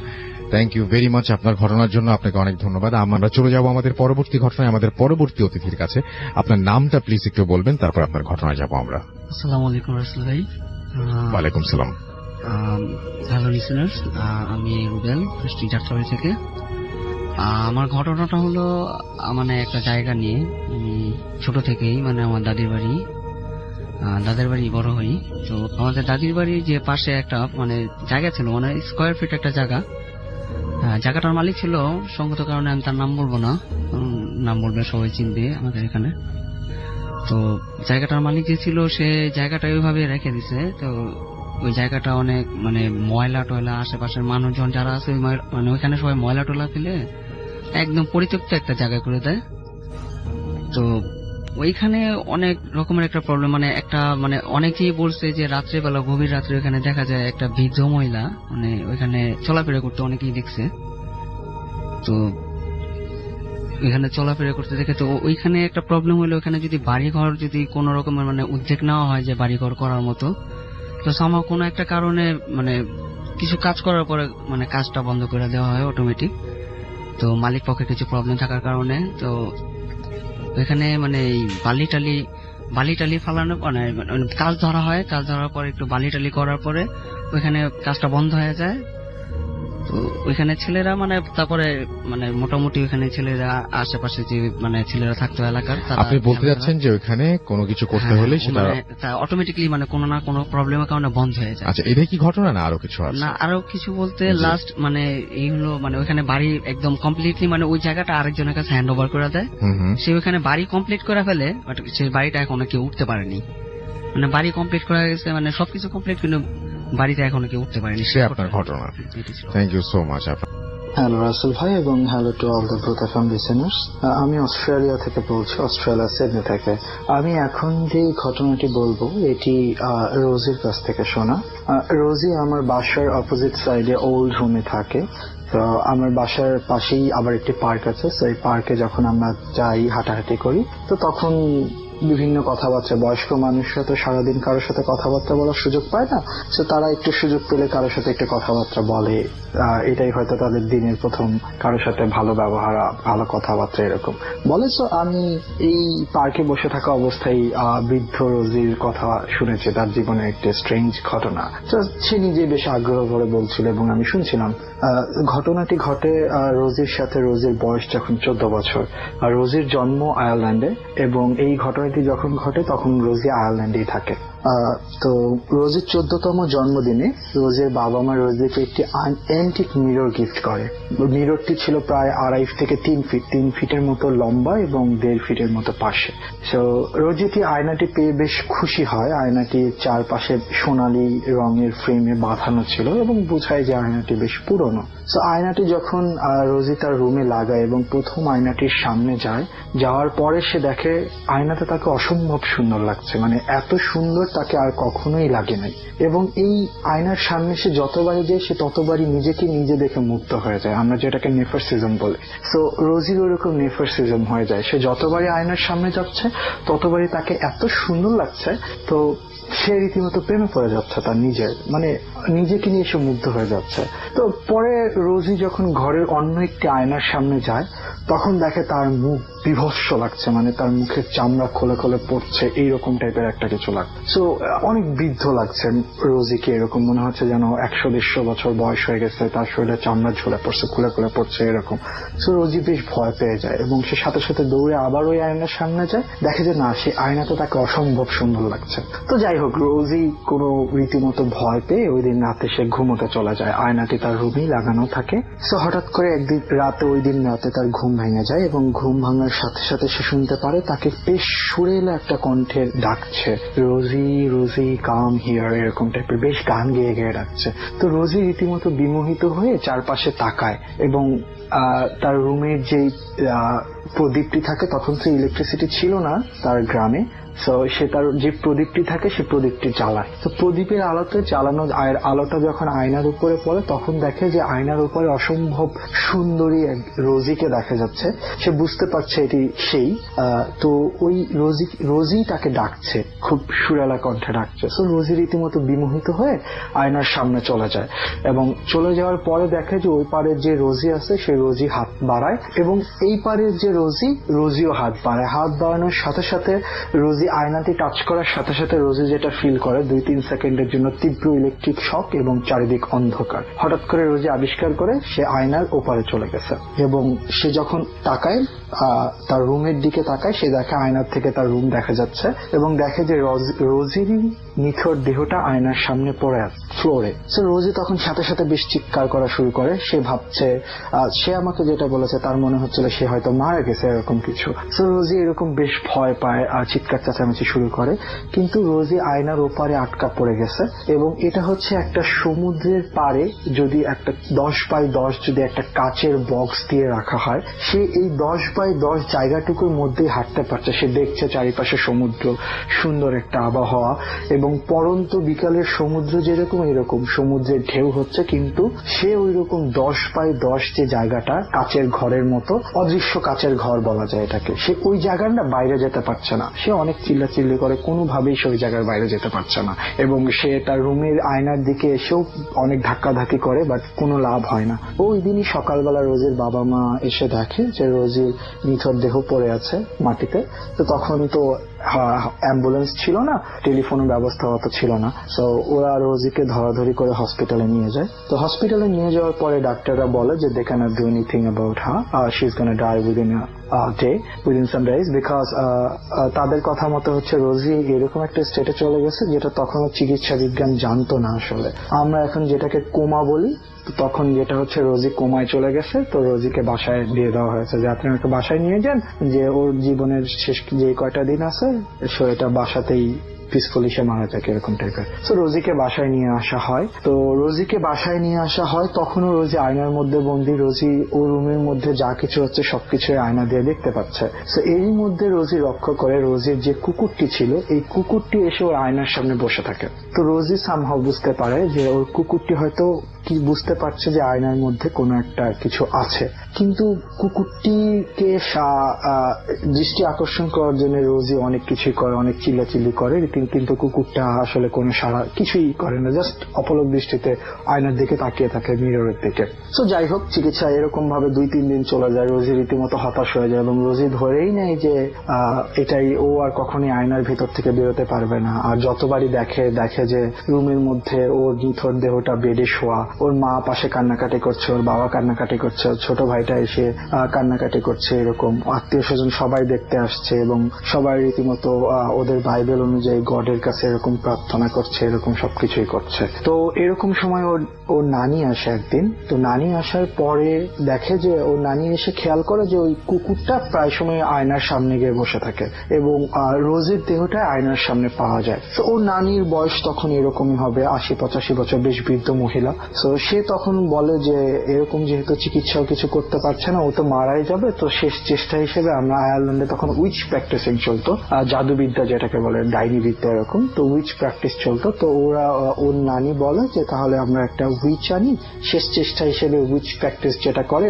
রিচুয়াল, ওটা করে দেখি উইচকে দিয়ে যদি কোনো উপকার হয়। তো পরবর্তীতে একটা উইচ আনা হয়। উইচ আনার সাথে সাথে উইচ মহিলাটি যখন আয়নার দিকে তাকায়, তখনই সে রীতিমতো বেশ ঘাবড়ে যায় এবং ঘাবড়ে যেয়ে জিজ্ঞেস করে যে তোমরা এই আয়নাটি কোথায় পেয়েছো। হ্যাঁ, তো এই আয়নাটি কোথায় পেয়েছো এটা যখন জিজ্ঞেস করা হয়, তখন রোজের বাবা বলে যে এটা তো আমরা একটা এন্টিক শপ থেকে কিনে এনেছি, দেখতে অসম্ভব সুন্দর আয়নাটা, আর দামও বেশ কমে পেয়েছি, এই কারণে এত সুন্দর আয়না আমরা এন্টিক শপে নিয়ে ওকে 14তম বার্থডেতে এটা গিফট করেছি। তো তখন উইচ যেটা বলে যে এই আয়নাটা ছিল সেই ইজিপশিয়ান আয়না একটি, এবং এটার মধ্যে ইজিপ্টটা আত্মা কিংবা আমরা যেটাকে জিন বলি, ওরা হচ্ছে জিন এটার মধ্যে বন্দি করে রাখতো। হ্যাঁ, তো পরবর্তীতে রোজের বাবা যখন এই আয়নাকে নিয়ে ওই অ্যান্টিক শপে যখন খোঁজ নেয় যে এটা কিভাবে আসলো, তো তখন সে জানতে পারে যে এই আয়নাটা হচ্ছে একটা শিপরেক, মানে ভঙ্গ জাহাজ থেকে সমুদ্রের নিচ থেকে একটি জাহাজের মধ্যে একটা কফিন ছিল এবং এই কফিনের মধ্যে আয়নাটা ছিল।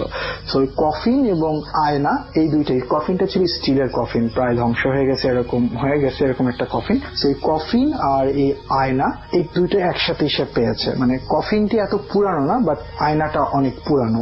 মনে হচ্ছে যে 1700-1800 এরকম সালের দিকে ইজিপ্ট থেকে এই আয়নাটি আয়ারল্যান্ডে এরকম কোন একটি এরিয়াতে নিয়ে আসার সময় হয়তো জাহাজ ডুবি হয়েছিল, কিন্তু আয়নাটি কফিনের মধ্যে বন্দী করা ছিল। তো পরবর্তীতে এন্টিক শপওয়ালারা এটাকে ওই রোজির বাবার কাছে সেল করে। তো যখন এরকম ভাবে উইচটি প্রথম দিন আসতো, তো বলে যায় যে ও সেকেন্ড দিন আসবে, সে চেষ্টা করে দেখবে যে রোজিকে আয়না থেকে বের করা যায় কিনা। এবং উইচ এটাও বলে যে যেই জিনটা হচ্ছে আয়নার ভেতরে ছিল, সেই জিনটা হচ্ছে রোজি কুমারী হওয়ার কারণে এবং ওর বয়স 14-15 এরকম হওয়ার কারণে রোজিকে ওই জিনটা ফুসলে ফাসলে আয়নার ভেতরে নিয়ে গেছে, এবং ওই জিনটা ওই রোজিকে আয়নার ভেতরে নিয়ে সামহাও ওই জিনটা বের হয়ে গেছে আয়না থেকে। তো পরবর্তীতে উইচ আসলে, উইচ প্র্যাকটিস করার সাথে সাথে উইচ যেভাবে প্র্যাকটিস করে বিভিন্ন রিচুয়াল করার পরে রোজি হঠাৎ করে ফিল করে যে তার নিঃশ্বাস, সে আয়নার ভেতর থেকে ফিল করে তার নিঃশ্বাস বন্ধ হয়ে যাচ্ছে, চারিদিক অন্ধকার হয়ে যাচ্ছে, এবং এরকম অবস্থায় সে বুঝতে পারে যে সে জ্ঞান হারাচ্ছে আয়নার ভেতরে, এবং সে ফিল করে সে তীব্র আলোর মধ্যে দিয়ে যাচ্ছে, লাল নীল আলো খুব দ্রুত একটা কিছু ট্রাভেল করছে এরকম, এবং পরক্ষণে সে বড় একটি নিঃশ্বাস নেয়, এবং নিঃশ্বাস নেওয়ার সাথে সাথে সে ফিল করে যে রোজি তার দেহে ফিরে এসছে, এবং রোজি জেগে যায়। জেগে যাওয়ার সাথে সাথে দেখে যে তার বাবা মা চারপাশে, এবং উইচটা তার পায়ের কাছে বসে রিচুয়াল করছে তখনও, আর বাবা মা খুশিতে কান্নাকাটি শুরু করে দেয়। রোজিও অনেক খুশি হয়ে যায় যে এতদিন পর্যন্ত সে আয়নার মধ্যে বন্দী ছিল, সে ছাড়া পেয়ে গেছে। তো পরবর্তীতে চিকিৎসা বিজ্ঞান রোজিকে যেই সমাধান দিয়েছে, আরো পরে সে যখন ডাক্তারদের সাথে এই বিষয়ে কথা বলেছে, তার জীবনী একটা ইভেন্ট এরকম একটা ঘটনা ঘটেছিল। তো চিকিৎসা বিজ্ঞানের ডাক্তাররা যেটা বলেছে যে রোজি কোমাতে চলে গিয়েছিল, এবং কোমাতে গেলে এরকম অনেক ঘটনা আছে যে কোমাতে যেই ব্যক্তি চলে যায় সেই ব্যক্তির চারিপাশে সবকিছু নিয়ে সচেতন থাকে এবং সে দেখতে পারে, বাট সে কোনো একটা জায়গায় আটকা পড়ে থাকে। লাইক অনেকের ক্ষেত্রে এরকম হয়েছে যে কোমাতে চলে গেলে সে দেখে যে বিশাল বড় একটা নদী, নদীর ভিতরে সে একা একটা নৌকাতে বসে আছে, চারিপাশে অথই নদী, আর কোনো কিছু নাই, সে ওই জায়গা থেকে বেরোতে পারে না, বাট সে সামহাও সবার কথাবার্তা শুনতে পারে, কেউ কেউ অনেকে দেখতে পারে যে কি হচ্ছে না হচ্ছে তার চারপাশে এইরকম। সো সায়েন্স এটাকে এখনো ব্যাখ্যা দিতে পারে না যে কোমাটা আসলে কোন লেভেলে, কোমাটা আসলে কি জন্য হয়, এবং কোমার মেন্টাল কোন স্টেটে চলে যায় এটা আসলে জানে না। এটা সায়েন্স এখনো অনেক চেষ্টা করছে জানার। সো রোজের সাথে এই ঘটনাটি হয়েছিল, রোজ আমার সাথে এটাই শেয়ার করেছে, আমি আপনাদের সাথে শেয়ার করলাম। আশা করি সবাই আল্লাহর অশেষ রহমতে ভালো থাকবেন। আল্লাহ হাফেজ। প্রিয় লিসেনার, প্রতিনিয়ত এই ধরনের বাছাই করা ভয়ানক ঘটনা শুনতে চ্যানেলটি অবশ্যই সাবস্ক্রাইব করে নেবেন। এই চ্যানেলের মধ্যে আপনারা শুধুমাত্র বাছাই করা ভয়ানক ঘটনা শুনতে পাবেন। ভূতে প্রেমের যত ভয়ানক ঘটনা আছে প্রত্যেকটা ঘটনা আমি বাছাই করে এই চ্যানেলে পাবলিশ করে থাকি।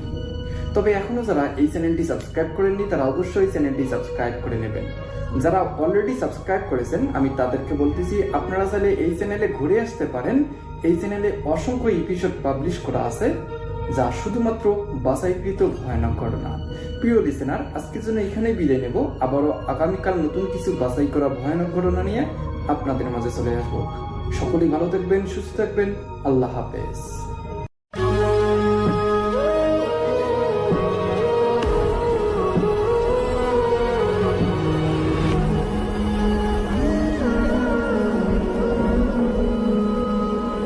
আসসালামু আলাইকুম ডিয়ার লিসেনার্স, আশা করছি আপনারা সবাই ভালো আছেন এবং ভালো দলে আছেন।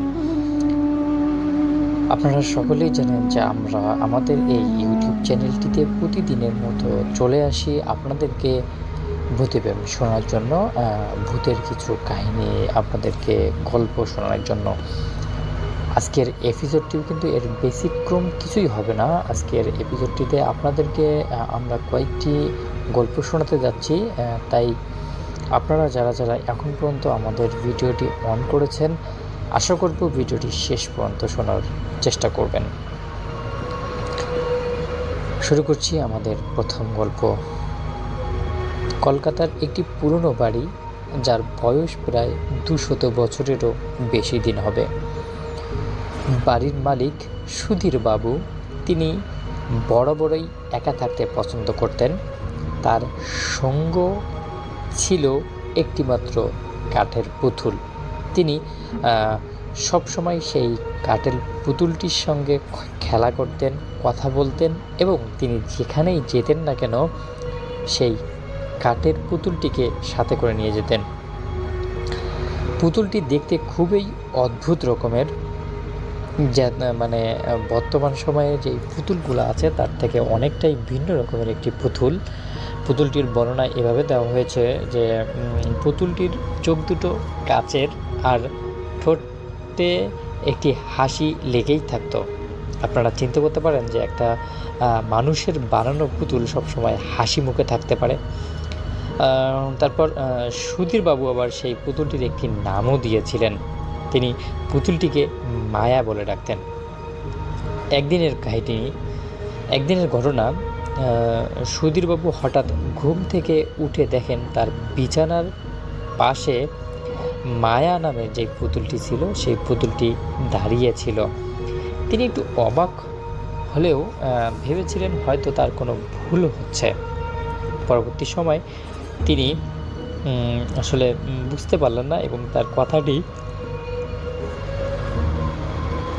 কোনোভাবে ভুলিয়ে গেলেন। পরের দিন সকালে তিনি দেখলেন পুতুলটি আবারও তার আগের জায়গায় ফিরে গেছে এবং সেটা দাঁড়িয়ে আছে। তারপর থেকেই প্রায় এমন ঘটনা ঘটতে লাগলো। মাঝরাতে পুতুলটি তার জায়গা থেকে সরে যায়, কখনো কখনো তাকে হাসতে বা ফিসফিস করে কথা বলতে শোনা যায়। সুধীরবাবু বিষয়টাকে নিয়ে খুব বেশি চিন্তিত হতে লাগলেন, কারণ তিনি এটা ভালো করেই জানেন যে এটা একটা কাঠের পুতুল, আর কাঠের পুতুল কখনো তার মানে জায়গা পরিবর্তন করতে পারে না বা তার ভিতর থেকে কোনো শব্দ আসারও সম্ভাবনা একদমই নেই বলতে চলায়। কিন্তু আসলে এই রকম একটা ঘটনার পর সুধীরবাবু সত্যি সত্যি সেই পুতুলটিকে অনেক ভয় পেতে লাগলেন। একদিন সুধীরবাবু সাহস করে পুতুলটিকে জিজ্ঞাসা করলেন, কে তুমি? যদিও সেটা পাগলামি ছিল, তিনি বরাবর আগে যেই কথাগুলো বলতেন, কিন্তু এবার আসলে তার মুখ থেকে এমন একটি কথা আসলো যেটা পুতুলটির সঙ্গে মানে বাস্তব রিলেটেড কথা, যে পুতুলটিকে সে জিজ্ঞাসা করলো যে আসলে কে তুমি। পুতুলটি কোনো উত্তর দিল না। বরাবরই যেরকম সুধীরবাবু একাই কথা বলতো, পুতুলটি কোনো কথা বলতো না, ঠিক এবারটাও ঠিক তেমনটিই হলো। মানে আবার সুধীরবাবু জিজ্ঞাসা করলো যে কে তুমি? তখন পুতুলটির ঠোঁটের কোণের যে হাসিটা ছিল সেই হাসিটা আরও বড় হয়ে গেল। সুধীরবাবু এবার খুব বেশি ভয় পেয়ে ঘর ছেড়ে বেরিয়ে যেতেই পুতুলটি বলে উঠল, যে তুমি সেই আমি, তোমাকেই খুঁজছি। এমন একটা কথা শুনে আসলে সুধীরবাবুর যেন চোখ উল্টে গেল, এরকম একটা অবস্থা। কারণ যেই পুতুলটাকে তিনি এতদিন থেকে তার কাছে রেখেছেন, মানে এবং তিনি জানেন যে এটা একটা কাঠের পুতুল, যার মধ্যে কোনো মানে শব্দ নেই বা যে কোনো রকম সব কিছু থেকে আলাদা, বা মানে যেই পুতুলটা আসলে তার হাতে বানানো, সেই পুতুলটা আসলে কথা বলবে তিনি মানে কোনোভাবেই বুঝতে পারতেছেন না। পরবর্তী সময়ে তিনি আর পিছন দিকে না ফিরে একদম চলে গেলেন এবং যখন দরজার কাছে গেলেন এবং সেই সময়টায় তিনি আসলে কোনোখানে একটা হোঁচট খেয়ে পড়ে গেলেন এবং সেখানে মৃত্যু হয়। তো তারপর থেকে আর কি ওই যে পুতুলটা ছিল সেই পুতুলটাকে কোনোভাবেই খুঁজে পাওয়া যায়নি। এরপর থেকে আসলে আসল কাহিনী শুরু হয়, কারণ সবাই এইটা ভাবতে শুরু করে যে যেই পুতুলটা ছিল সেই পুতুলটাই তার জীবন নিয়েছে এবং সেই পুতুলটা আসলে এখন ফেরারি হয়ে গেছে। আর যে সুধীরবাবুর আত্মাটা ছিল সেই আত্মাটা এখন পুতুলটির কাছে চলে গেছে। এবার মানে এরকম একটা কাহিনী সেইখানকার প্রচলিত ছিল। তো যখন এরকম একটা অবস্থার মধ্যে দাঁড়ায় তখন আমাদের গল্পের যিনি নায়ক তিনি আর কি এই বাড়ির আসল ঘটনা উদ্ঘাটন করার জন্য চেষ্টা করে, যে আসলে মূলত এই বাড়িটার মধ্যে কি হয়েছিল বা সেদিন রাতের কি ঘটনা।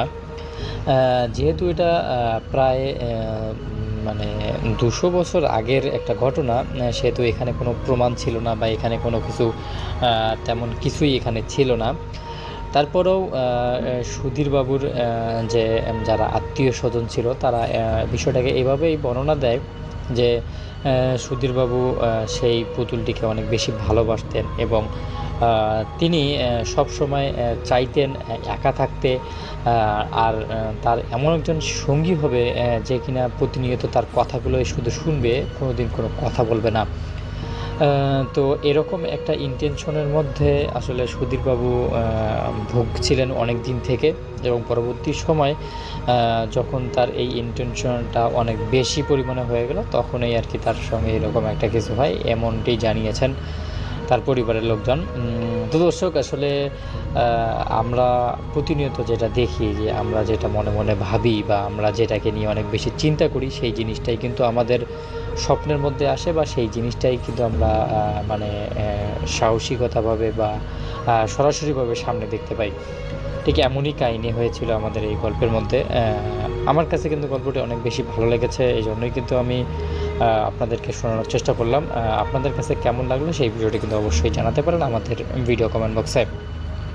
তো দর্শক, ভালো থাকবেন, সুস্থ থাকবেন। আবারও গল্প নিয়ে হাজির হব আপনাদের সামনে নতুন এপিসোডে। ততক্ষণ পর্যন্ত ভালো থাকবেন, সুস্থ থাকবেন। আল্লাহ হাফেজ।